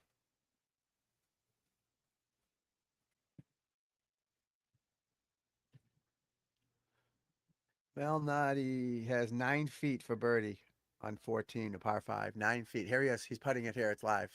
That yellow ball, though, freaks me out. He might be the first guy to do it with a yellow ball. I'm assuming he's a great putter because he's not flashy off the tee. All right. He's looking at the hole. He's doing something weird with his left arm. He's got a conventional grip. Putter's back. Ball's in the air. He pushed it way out. He missed it by a mile. He's feeling it. He's feeling it. Again, don't shoot a 59. Don't do it. Shoot a 62. You shoot 59, you're screwed. Ask Michael Kim what happened to him last week. Second round, 59. 70, 69 he shot the last 2 rounds. Got smoked. Finished like 15th. You don't want to shoot 59. It's a curse. Keegan Bradley left it short. Did your husband play? Does your husband play? Malnati's on the par 3. He's got a par 3 and 3 par 4s left for the 59 watch. Siwoo Kim for birdie. The next best is 5 under. Bradley and Michael Kim. Michael Kim after his 59 last week. Oh, power lip out for Siwoo. Hit the left edge of the cup and curved way to the left. Way to the right, excuse me. All right, who's that? No clue. Whoever it is, Davis Thompson just made a 30-footer for birdie to get to 2 under.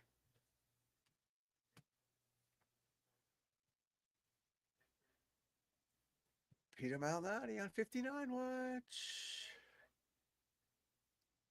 Marquee group, featured group. I wonder if I could do the, you used to be able to do multi-view here, but I guess I can't. Multi-view would be nice. Multi-view would be nice, but yeah, that stinks. I apologize for that Tiger video, but that's stupid. This guy has other ones. I showed one yesterday, but it probably wasn't PGA Tour. I don't get it. Call that Legends. 21 seconds of videos. It's not a PGA Tour channel. What a hush shit. What's the RNA got going on?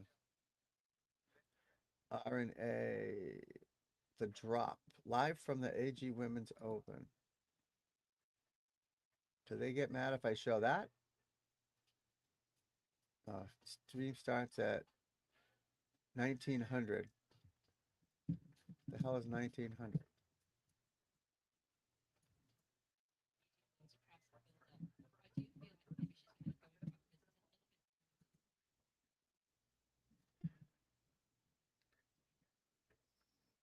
I get you can't show live golf. Like I can't put that on here because that's a pay channel. I get it. But that's ridiculous.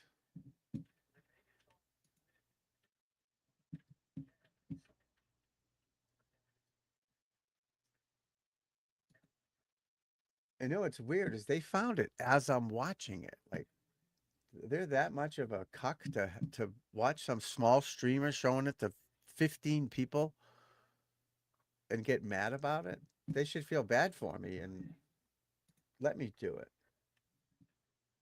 You know? I mean, come on. I thought that channel I found would have been great to show the history of the game and all this old stuff, but now the PGA Tour is. But how does this guy show it without getting in trouble? I don't get it. It's nothing to do with the PGA Tour. Legends of the Green, a channel dedicated to celebrating golf's greatest legends.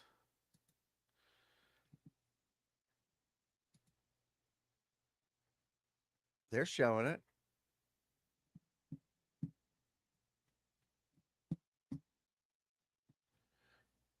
But the PGA Tour doesn't have a golf channel. How is that a PGA Tour video? Like, I don't understand it. ESPN, that's not the PGA Tour. It's a different chicken. Different animal. Ooh, Wyndham Clark, 15 feet. We want Malnati, folks. We want Malnati for 59 watch. Let's on a par 3. Let's see what he's doing here. Hasn't hit yet. How far is the hole? It's 150. Pins in the front left. Here we go. Ball's in the air. Center of the green. It's turning in there. Right over the flag. 12 feet. 15 feet. Nice shot. Tee to green. This guy's right on there, my friends. Tee to green. He's right on there. Just needs a couple birdies. All right, what's the next hole at? 453, pins in the right. 18. Wow, the pins are kind of tucked, to be honest here. 525 par 4. Second toughest hole. He's got the 11th toughest, 15th toughest, the 11th toughest, second toughest, and the 6th toughest.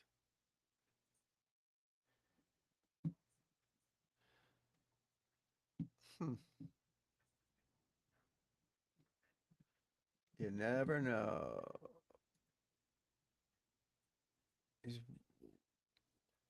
He was 171 in FedEx Cup points coming into today.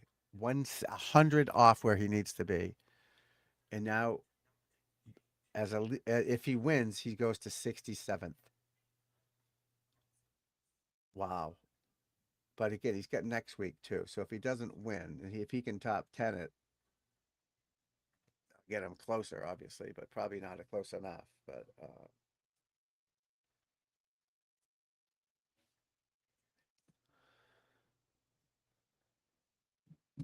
who knows? Chili, what's up, buddy?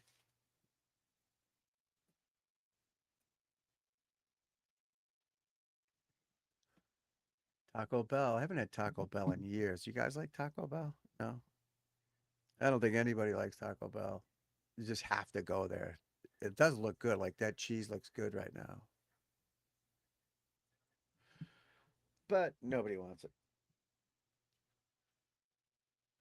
Today's Thursday.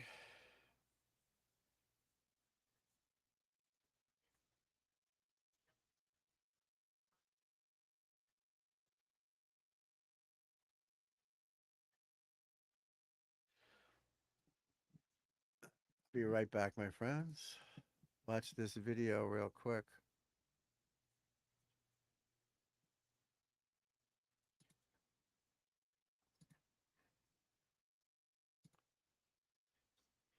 The hell? This drill is the towel across the chest drill. I took a basic thin little towel here, golf towel. I'm gonna wrap it under my arms here across my chest. This is to help you use your body better in your swing. Most golfers just use their arms, not enough body rotation. If you're losing any power in your swing, that's part of the reason. So you need to be able to turn your chest and rotate your body more. By putting this under your arms, it forces you to use your body and rotate your shoulders rather than just, you being handsy. We don't want that. So you wrap a little towel across your chest, tee the ball up. I got a 6-iron in my hand here, and it's going to be an abbreviated swing. I'll do a practice swing for you, where it's a little shorter swing, and I'm rotating my chest to that target, trying to keep that towel under my arms. I don't want my arm lifting up and having that fall out. That's going to take my club off the wrong path, wrong swing plane. Okay, I got the good grip, good setup, ball teed up nicely here, and I'm just going to go nice and smooth and balanced. Okay, good balance is the key to all of our drills and all the swings we do. You do this, it'll really help you use your body better and get you some more power. This drill is the towel across the chest drill. I took a basic thin little towel here, golf towel. I'm gonna wrap it under my arms here across my chest. This is to help you use your body better in your swing. Most golfers just use their arms, not enough body rotation. If you're losing any power in your swing, that's part of the reason. So you need to be able to turn your chest and rotate your body more. By putting this under your arms, it forces you to use your body and rotate your shoulders rather than just, you being handsy. We don't want that. So you wrap a little towel across your chest, tee the ball up. I got a 6-iron in my hand here, and it's going to be an abbreviated swing. I'll do a practice swing for you, where it's a little shorter swing, and I'm rotating my chest to that target, trying to keep that towel under my arms. I don't want my arm lifting up and having that fall out. That's going to take my club off the wrong path, wrong swing plane. Okay, I got the good grip, good setup, ball teed up nicely here, and I'm just going to go nice and smooth and balanced. Okay, good balance is the key to all of our drills and all the swings we do. You do this, it'll really help you use your body better and get you some more power. This drill is the towel across the chest drill. I took a basic thin little towel here, golf towel. I'm gonna wrap it under my arms here across my chest. This is to help you use your body better in your swing. Most golfers just use their arms, not enough body rotation. If you're losing any power in your swing, that's part of the reason. So you need to be able to turn your chest and rotate your body more. By putting this under your arms, it forces you to use your body and rotate your shoulders rather than just, you being handsy. We don't want that. So you wrap a little towel across your chest, tee the ball up. I got a 6-iron in my hand here, and it's going to be an abbreviated swing. I'll do a practice swing for you, where it's a little shorter swing, and I'm rotating my chest to that target, trying to keep that towel under my arms. I don't want my arm lifting up and having that fall out. That's going to take my club off the wrong path, wrong swing plane. Okay, I got the good grip, good setup, ball teed up nicely here, and I'm just going to go nice and smooth and balanced. Okay, good balance is the key to all of our drills and all the swings we do. You do this, it'll really help you use your body better and get you some more power. This drill is the towel across the chest drill. I took a basic thin little towel.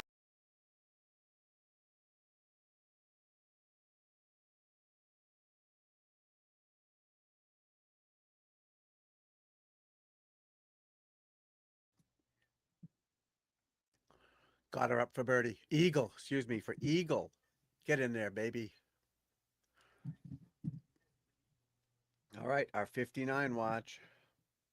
Peter Malnati. Oh, did he miss it? Did he miss it?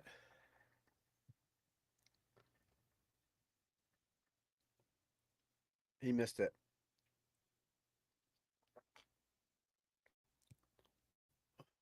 He's better off not shooting 69. Better off not shooting 59, excuse me, 59.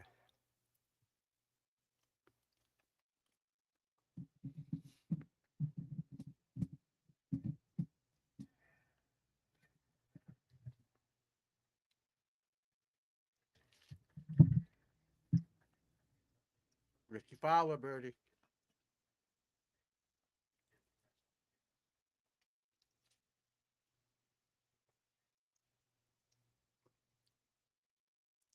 Keegan Bradley, 6 under. He could get the 9 under.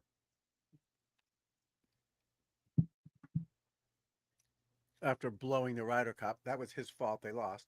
You know that.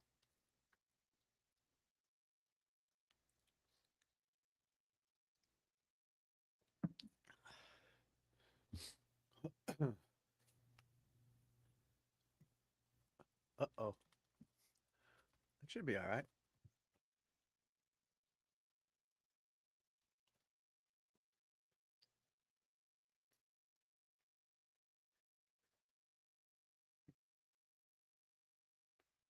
Hmm.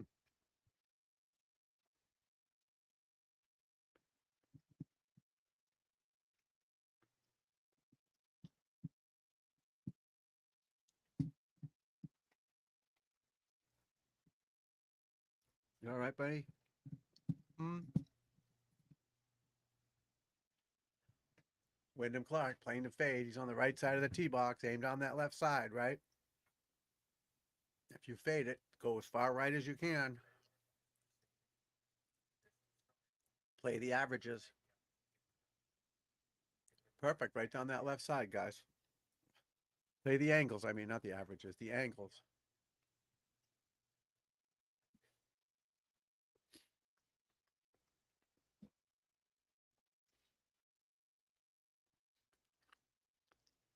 All right, here comes Coyven. One there. What, he bogeyed?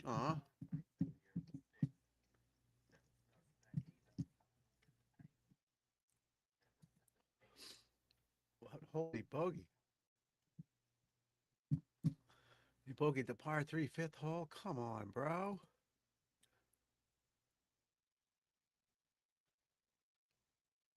155-yard hole, he bogeys. That's a pitching wedge, sand wedge for these guys. That sucks. All right, Fowler, 135-yard hole.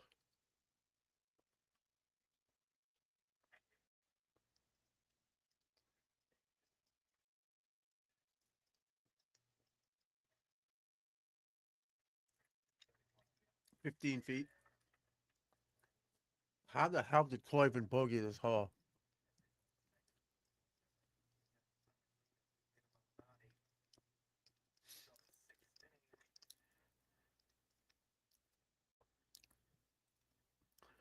How far does he hit it off the tee?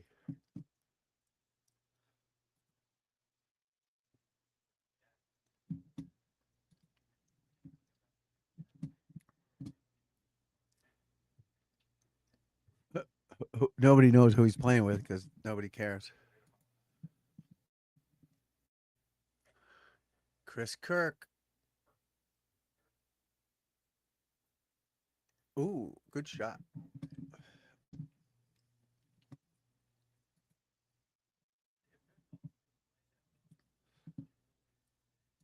Malnati's hitting it three. He hit one at 307. He hit one 285, 295, 238, 325, 304.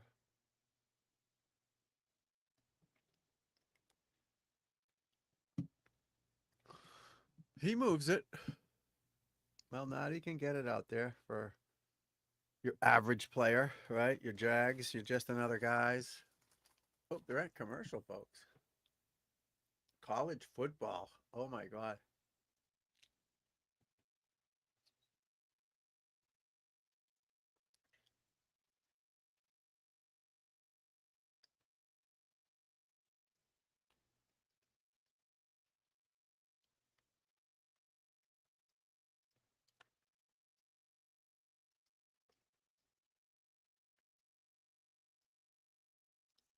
WNBA All-Star game.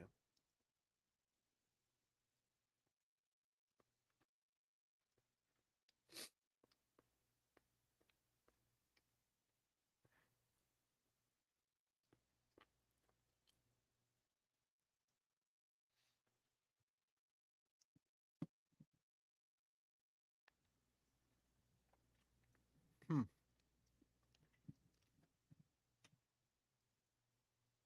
Well, our 59's not going to happen. He gagged the last two holes.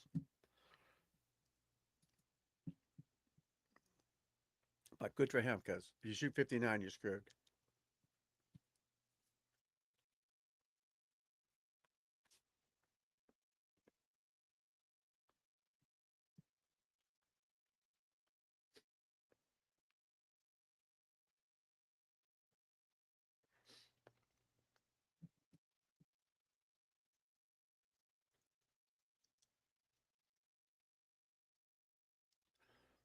Second wave starts at 12:10.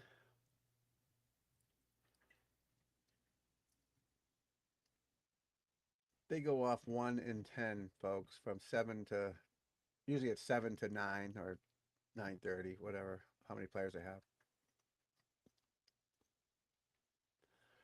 Second wave goes from 12 to like 2:30. Jordan Spieth's going out later. Webb Simpson, Michael Brennan, Billy Horschel. I'm trying to find famous names here, guys. Not a lot of them. Not a lot of big names for the afternoon, guys. Probably go to the gym again shortly with my daughter.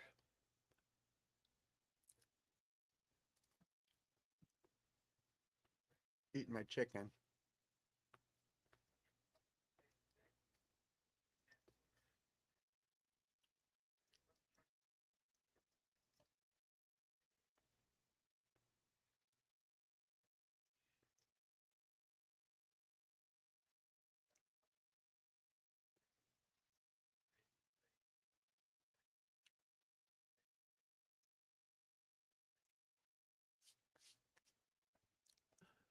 All right, Coyben, our boy, is tied for 30th. He's got 185 to the hole after a 343-yard drive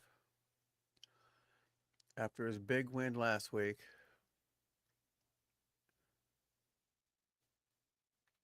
He takes the club halfway back. Big divot. Nice shot. Wow. Great shot. 15, 10, 12 feet. It's hard to tell.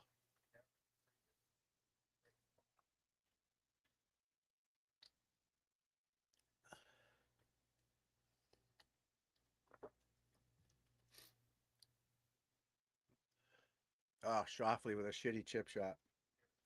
Horrible chip shot. That's why they call it the rough, not the easy.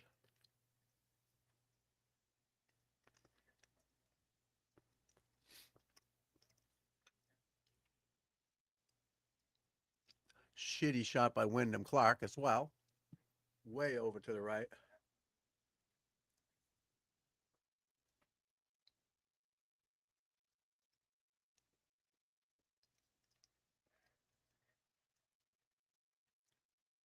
Si Woo Kim for birdie.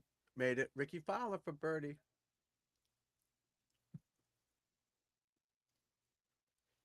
Yes.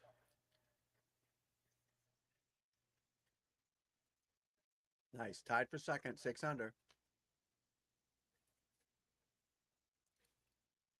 4 holes left. 5 holes left. Chris Kirk. Par 3. Birdie putt. Looks like 10 feet. Ah, thing dove left on him at the end. Dove left on him at the end.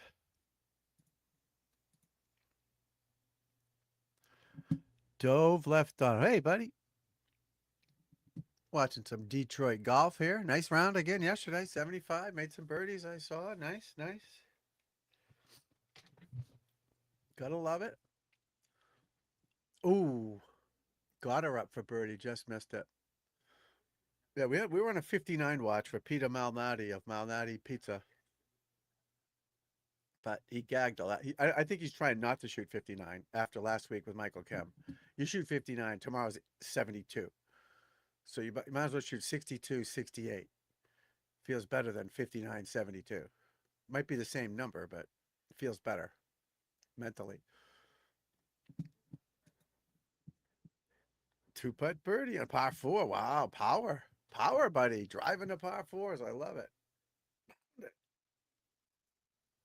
Peter Malnati, 16th hole. He can still get a 59. He just needs 2 birdies and 3 holes here, but oh, he just stuffed it to a foot. 3 feet. That's a birdie. So he's gonna get 10 under.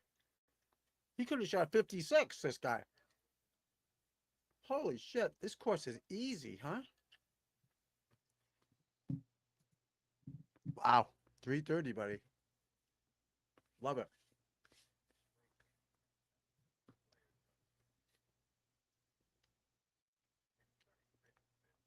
I used to be able to do that. Now I'm lucky 285.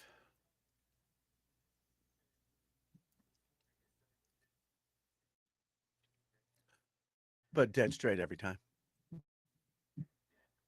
You roll downhill. That's okay. That's good. Still counts. These guys, see how far the ball rolls with these fellas? It rolls 50 yards for these guys. All right, Keegan Bradley's got 9,000 feet for birdie. He's 6 under, tied with Richard Fowler. Wow, this might go in. This might go in. Oh, what a putt. Me and don't get along very well, Rick, Keegan, but we've had our issues. But he can play.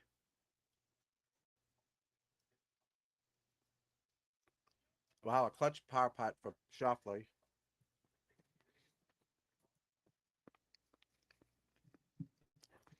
That's still pretty good. People would kill for 280.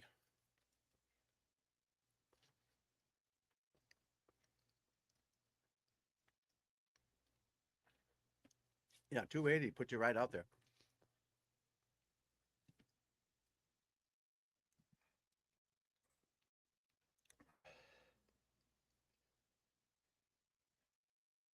Yeah. I was showing this video of it's another golf channel. It's pretty cool, called Legends of the Green. And it was about Tiger Woods and the PG. It was only on Facebook. The PGA Tour got all pissed off and got copyrighted for 21 seconds of it. But it wasn't even a PGA Tour video. It's I don't understand it. Like, how did I know that was going to be in there?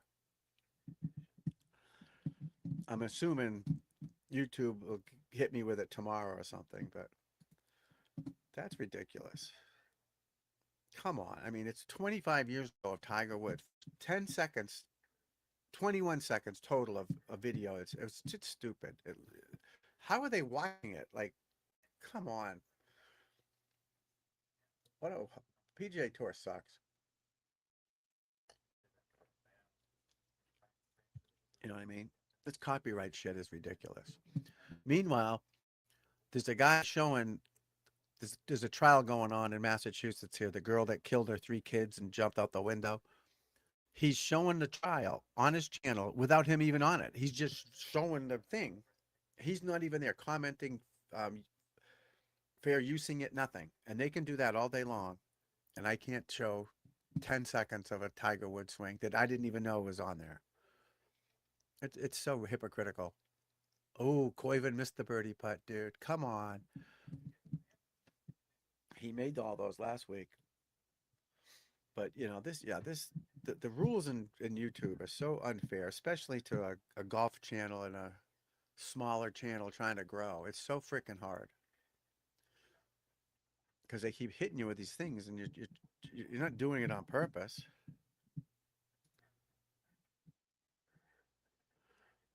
Yeah, but you would think their channel would, right?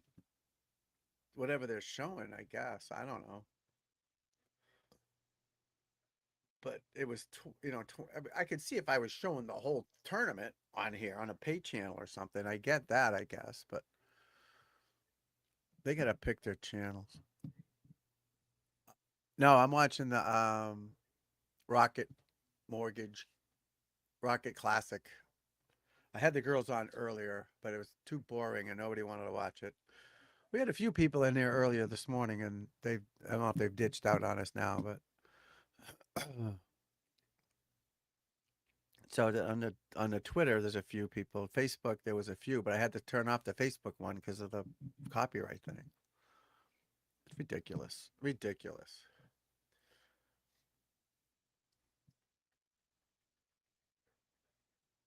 Wyndham Clark 1 under. So you get Malnati 9 under, Bradley 6 under, Fowler 6 under, Kirk 5 under. All right, here's Malnati to go 10 under. This can't be 4 feet, 3.5 feet. He's got a yellow ball though, so that's kind of weird. He missed it.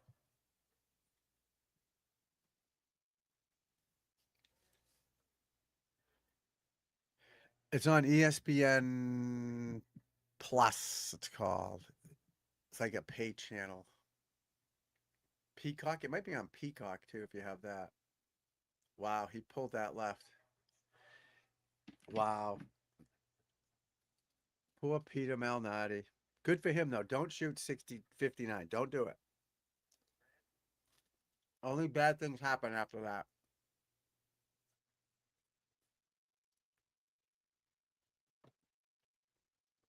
Keegan Bradley pounding one little left.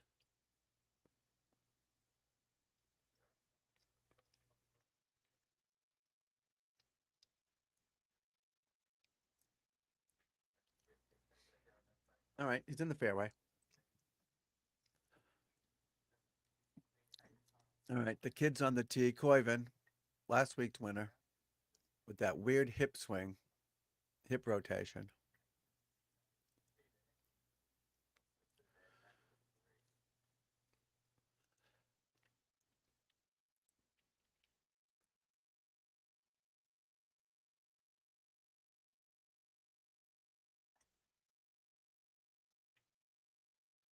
Where is it?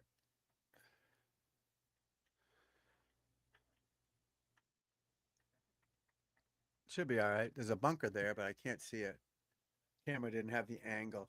All right, Wyndham Clark on the tee.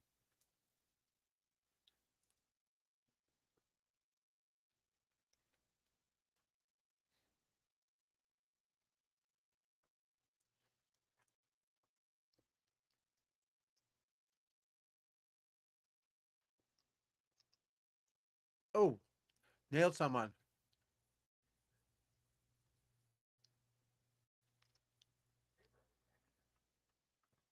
All right. He needs a birdie last 2 for 59. Perfect tee shot.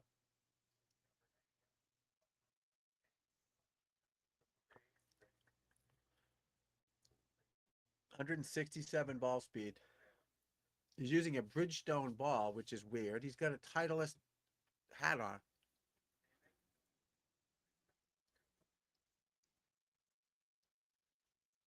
No way. Was that a Bridgestone ball for real? Looked like I saw the B on it.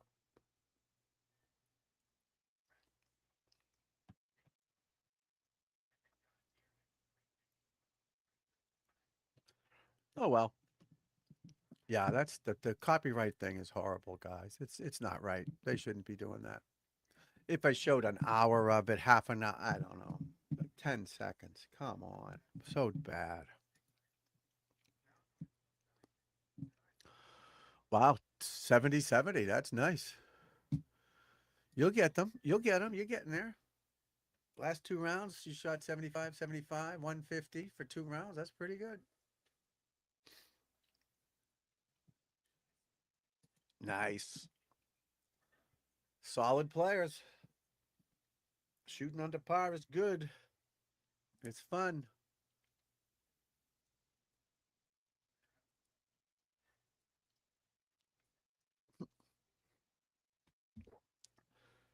Spilling my beverage.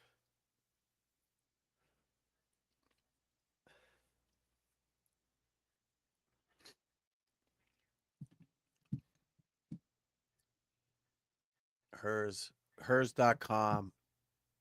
Yeah, I was psyched with this new channel that I found, the Legends. I was going to show these old time videos and fair use them and all that, but now I'm afraid to do it. The one I did yesterday was about Billy Joe Tolliver. Billy Joe Tolliver. Billy Joe Patton. Billy Joe Patton.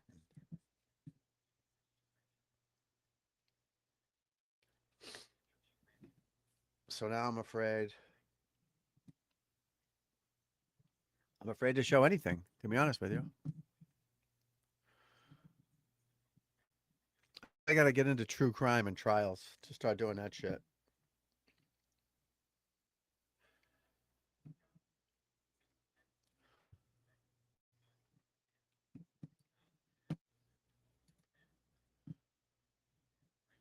He's not a PGA Tour. He's PGA Tour.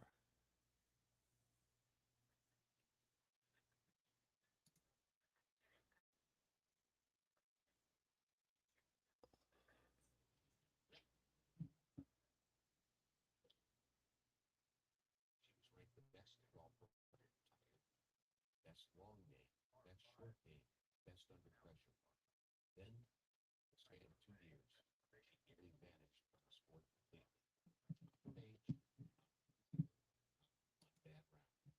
The very same body that made her untouchable. Against her full time. Including Pat himself. See it back. All right. So, Billy Joe Tolliver, he's a football guy, right? Yeah. All right. So that video that I showed that thing on, the announcers, remember you thought it was AI. It's Peter Kessler. All right. He's 100 now. I don't think he's making videos now. So this must be old. It was uploaded 2 hours ago. Copyright disclaimers. Our content is used in adherence to YouTube's fair use guidelines. This may include copyrighted video clips and images under U.S. Copyright Art Section 107 for commentary, news reporting, educational purposes, and more, without specific authorization from copyright holders. Does that mean anything? Can you?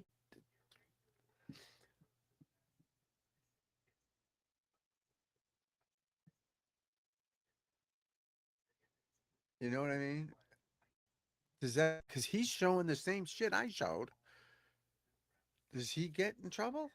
Or should I just, what do you call it? Dispute it? Because what can they really do? Can they,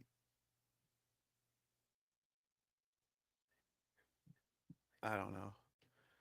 Because I stopped the video, I talked over it, added my expertise to it.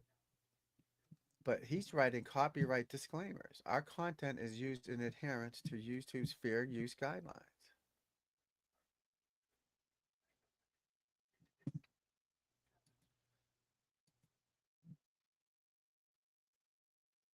I don't know. No, you don't get struck.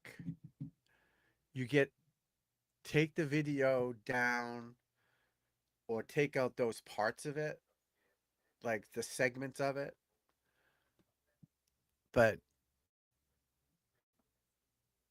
I don't want to, you know? The Facebook one I just took down because nobody really watches it there anyway, so I didn't give a shit. But here on YouTube, so tomorrow I'll probably get something from them, the copyright.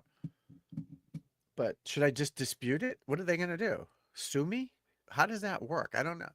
But this guy who I just took the video from has a copyright disclaimer.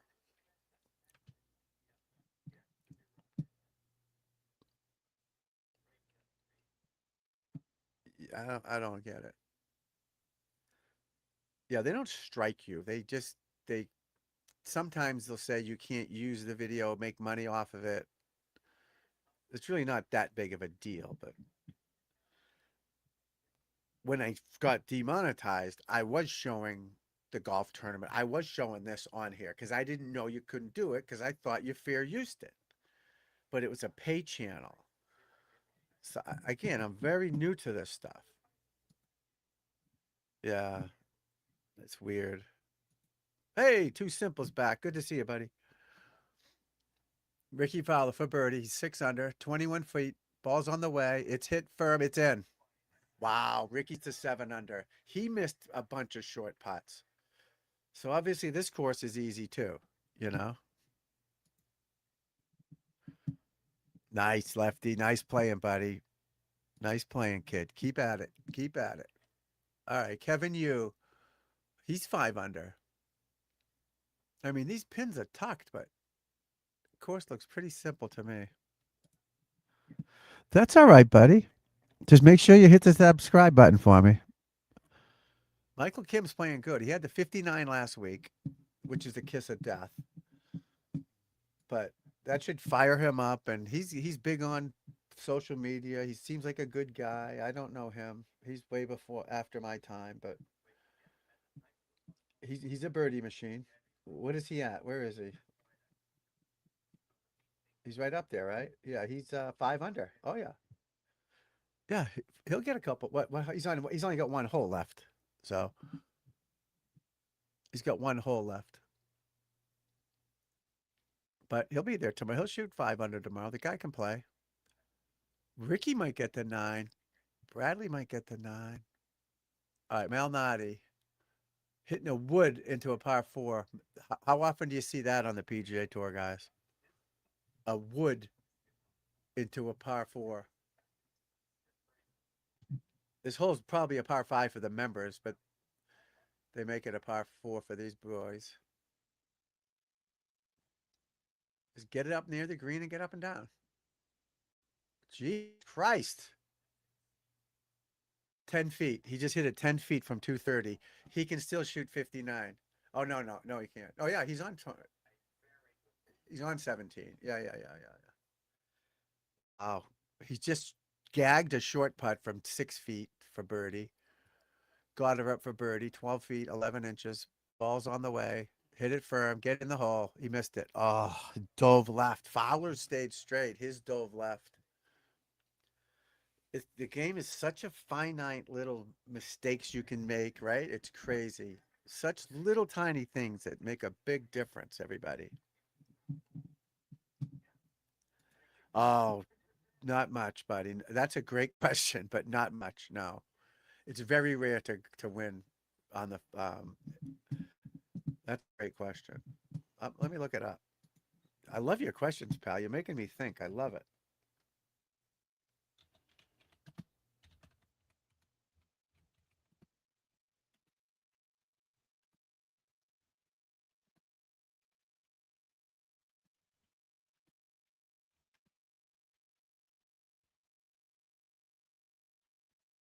Wyndham Clark did it in the U.S. Open. He was leading every round too. So he was leading after 1, 2, 3, and obviously 4.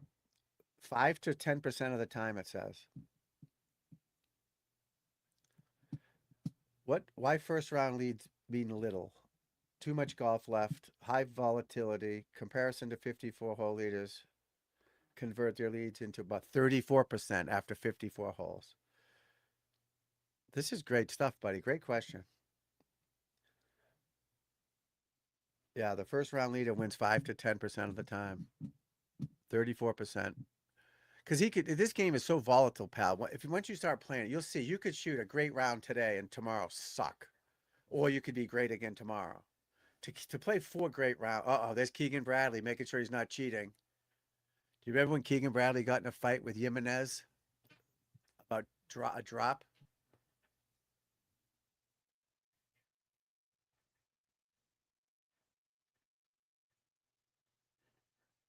Is that OB?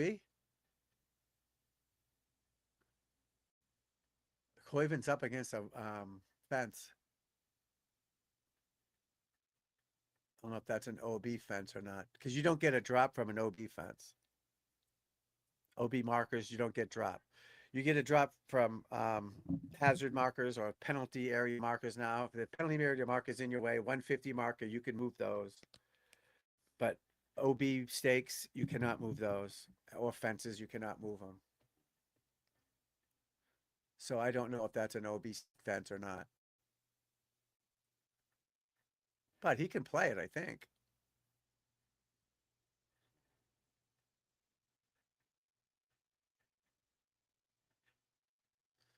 I love it. They get to wear metal spikes too. I love it. Metal spikes are the best. When you're walking on the cement, you hear the oh, you love it. Absolutely love it. Absolutely love it. Huh. I can't hear this. He's taking a drop. Smart move. It's a boundary fence or OB fence. So it is a OB. So he can take a drop, but a penalty. You don't get a free drop from it. That's what I meant. You can take a drop anytime you want. So you find the nearest point of relief, you mark it, then you get 2 club lengths from that. So he'll take a stance, put a club down, put a tee there, then he'll take 2 club lengths with his driver. He might be able to get back to the fairway with his driver. You'll see. Looks pretty close that he can get close to it. So 1.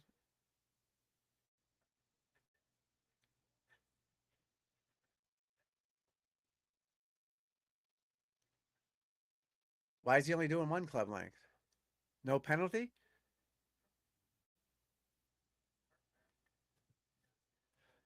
Oh, he's on the cart path. What a lucky break.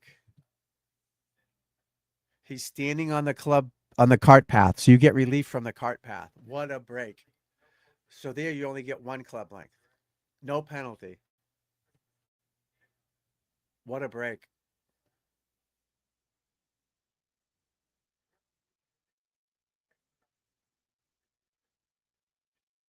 What a break he got.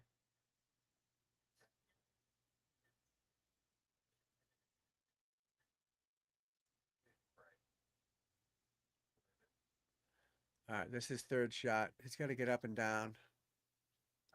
But again, even if he shoots 1 under, 2 under, even today,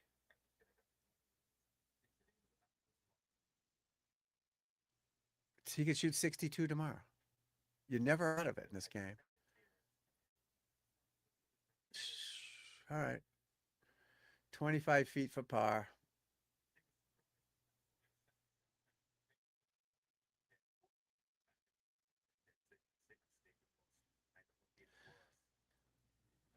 All right, let's get back to Malnati for birdies.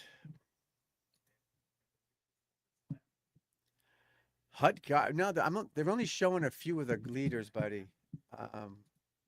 It's like featured groups on these channels in the morning. In the afternoon, they'll show everybody. But who do you have? Who's playing bad? Brendan Todd 6 over. Austin Smotherman 5 over. Lucas Glover 4 over. All the big names are doing okay, but there's not a lot of big names in this event. This is because every week the best players don't play in this. So like Scotty Scheffler, Rory McIlroy, these guys aren't in this. But the course seems relatively simple for this level of player. A lot of guys under par, 40 guys under par, and only half the field is out there. So you still have another 80 players to go out, or 73 players to go out after noontime. So the morning wave gets over around noonish. And then Bradley trying to get the 7. Fowler got the 7 under. Ricky 7 under, folks. Lefty loves Ricky too. Love it. Yeah, 7 under. He needs to win again. It's so good for the game when he's out there. Spieth needs to play better. Thomas, even Bradley, as much of a douche he is. You know, major winner. Whatever happened to Jason Duffner? Remember him? Gone. He won the PGA. He beat Keegan Bradley, I think. All right, Malnati for birdie to get the 10 under. 14 feet. He's been playing. He should have shot 56 today, or could have. Ball's on the way. Missed it. Wow. Wow. He's going to shoot 61.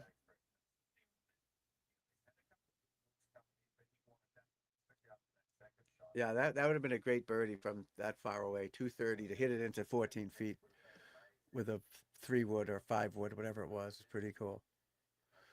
He's got a Scotty Cameron putter. He just got it out there too far. Yeah, nothing crazy's happening. Too simple. Haotong Lee 2 over. Featured group this afternoon is probably going to be Matsuyama, Henley. or Spieth screw. Cam Young. Oh, Cam Young's pretty good player. Cam Young, JJ Spawn, Ben Griffin, Spieth, Cantlay, and Jake Knapp, which should be a good one. Should be going to the gym soon with my daughter, and I'll come back on later probably, but who knows? Who knows? We're still trying to grow the channel, folks. If you would hit the like, subscribe, share for me, I'd appreciate it. Tell your friends. We love golf here. We'll do a golf swing video. No hole-in-ones today, pal. Oh, I haven't seen anything close. Haven't seen anything close. There's a good chance they could get one, though. Oh, he just missed that putt, too. Jesus Christ. There's a good chance they could hole-in-one. These guys are so good. They got some short par threes, so the odds are even better with that. The odds are even better with that, guys. This Ryan Gerard kid's going to be a good player. No, I already got the belly, buddy. That's why I got to go to the gym. I want to be sexy golf pro, so the chicks dig me. All right, come on, Richard. What's he got? How far? He's got 235.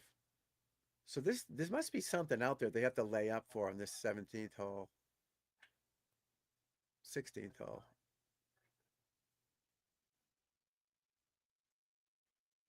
Does he like it? Ricky's got the cool glasses on.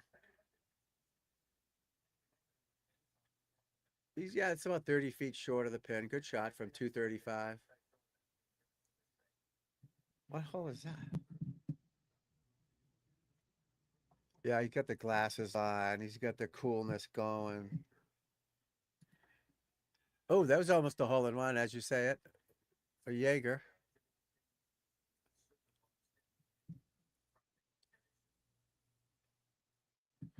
Yeah, so this course is normally a par 72, but they shorten par 5s into par 4s for these guys. So it's a par 70.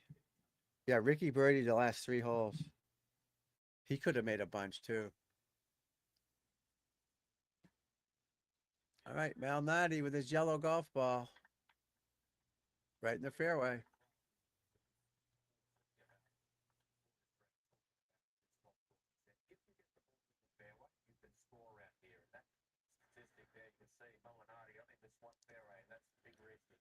Keegan Bradley. Michael Kim, 65 today.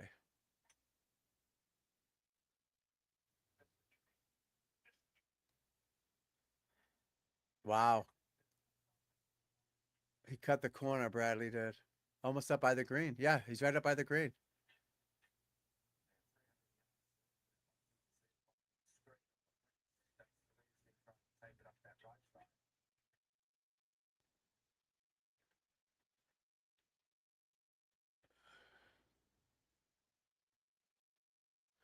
They all got their phones out. I love it.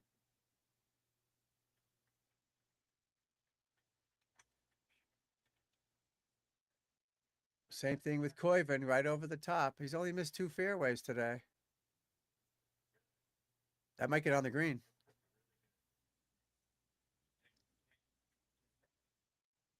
It's on the front of the green, but it's rolling back off. Yeah, great drive.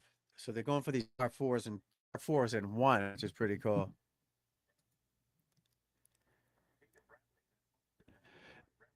The Rocket. So this tournament's over? Yeah, the sponsors changed. This used to be Rocket Mortgage, right? So this thing, if this tournament's leaving Detroit, then yeah, obviously the sponsor they might sponsor something else. The PGA Tour is changing so rapidly. They used to have the same sponsors for like 10 years, but people are bailing in, and I don't even know what the schedule looks like next year.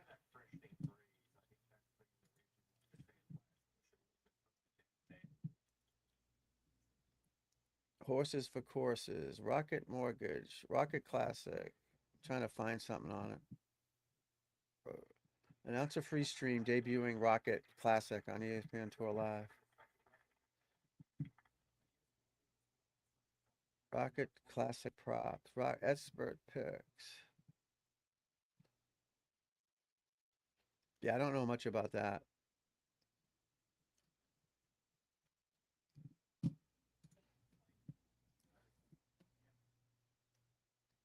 Back in the day, they never had sponsors. They'd call it like the Detroit Open or Classic or something. But they need the money, so people pay big money to be a sponsor. All right, Siwoo Kim for birdie. I'm assuming birdie. Drano.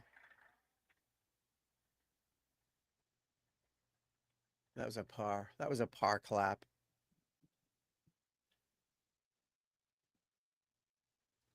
Ricky's got a big, big long putt here.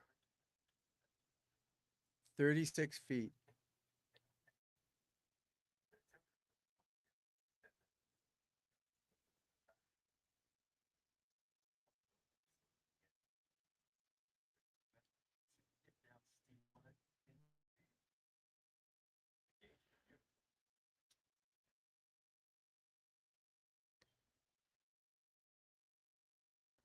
He's leaving the flag in, which again, on a 30-footer, I get it, but. So the playoffs is the top 70. He made it. Oh, good putt, Ricky. The top 70 get into the playoffs after next week. And those 70 cut down to 50. Then the top 30 go to the final round. And those guys in the final round play off for it. So they play off. You have like a lead. So if you're first, you start off with a one-shot lead over the second guy and a two, you know what I mean? Right down to the 30th guy. It's kind of stupid, but it works. There's really no way to, the best way to do the playoff is head-to-head matches, but they haven't gotten to that yet. You know, you got to give the first few guys a bye, maybe get it down to what, 24 guys, 6 guys get a bye, 1 through 18, then 7 plays 18 or something like that, head-to-head. That's the really only way to make a playoff, in my opinion, but don't get too caught up in the playoffs. It's really not that big a deal. Nobody cares, to be honest with you. Fun to watch the people try to get in and win it, but it really doesn't do much for the average player, the average fan.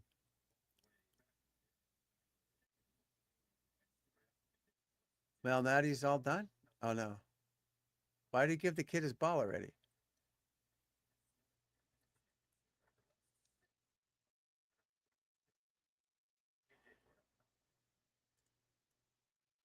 Yeah, the playoffs, you can find that on the PGA Tour website, but it's top 70 after next week, then top 50, top 30, go to the Tour Championship. Tommy Fleetwood won it last year. I think McIlroy won it the year before. Well, Scheffler won it the year before, then McIlroy. So if you win the Tour Championship, they made it so you win the FedEx Cup, even if you were 30th. Back in the day, it wasn't the case because you only moved up so many spots. But now they made it, if you win the FedEx Cup.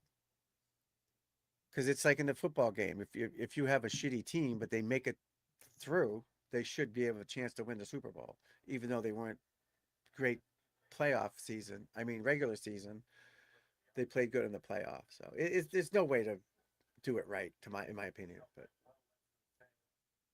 yeah, Malnati should have shot. Should be this putt. He should be shooting 58 yes, easily. Look at this one, 4 feet, missed it. And then he just missed the last one at 8 feet. Well, more than 8 feet. 14 feet. Still, 14 feet for these guys is nothing.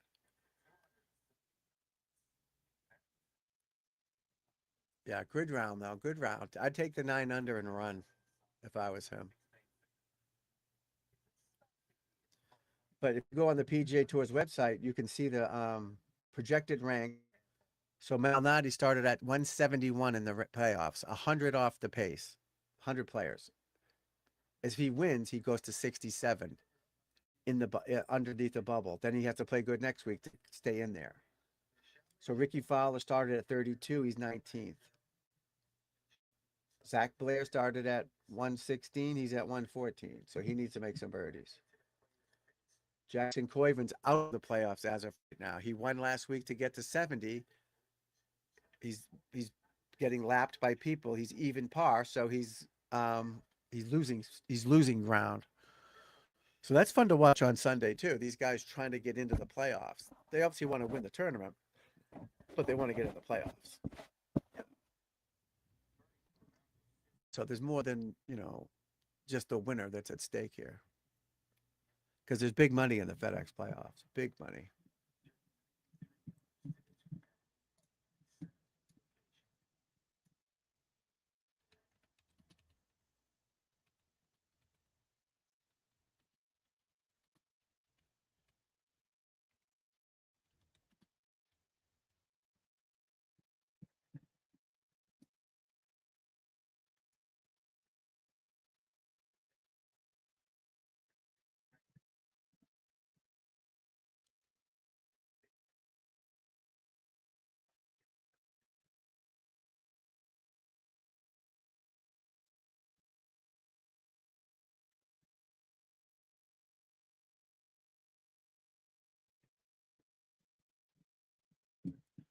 No, the cut is based on there's 156 players. The top 60 and ties make the cut. Last week, the 2 or 3 under par made the cut, and everyone else under that goes home. We call them trunk slammers. They get in their car. Is this the one? And they slam the trunk. They're all pissed off. Trunk slammers. If you missed a cut, you're a trunk slammer. So we can't tell the cut right now because we won't know the cut till this time tomorrow about what the cut is, because half the field hasn't even started yet. They start playing at 12:10, which is what, another hour for you guys out there? Yeah. It's 12 o'clock here in Boston. So right now, there's only 70 players out, 71 players out. You got another 71 going out. The cut will probably be even par, 2 under, 1 under in this tournament based on what I see of how easy the course is. And the weather seems fine, but like you said, there's bad weather coming too, so it could change. That could change. Oh, good shot there. Peter Malnati. What's he got? Not shooting 60.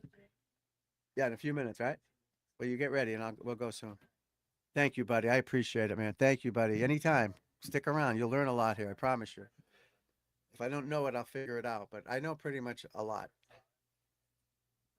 Yeah, we'll go another 10 minutes or so. We're going to go to the gym, me and the lovely daughter. And then we'll hopefully come back on again later, but definitely tomorrow we will as well. Definitely tomorrow we will as well.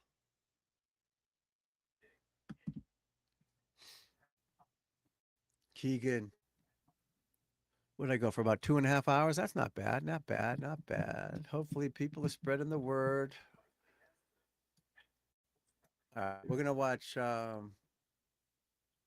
Malnati finish this hole. Then we'll call it a day. Got to go get strong and buff. Power.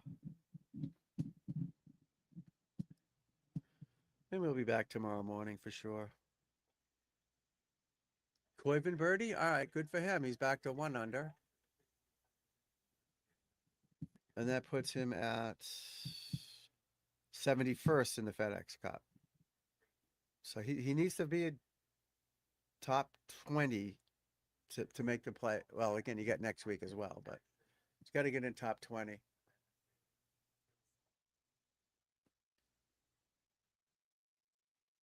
All right, Bradley for par, 5 feet 1 inches. Ball's on the way. Ball missed left. Wow. Ball missed left, everybody.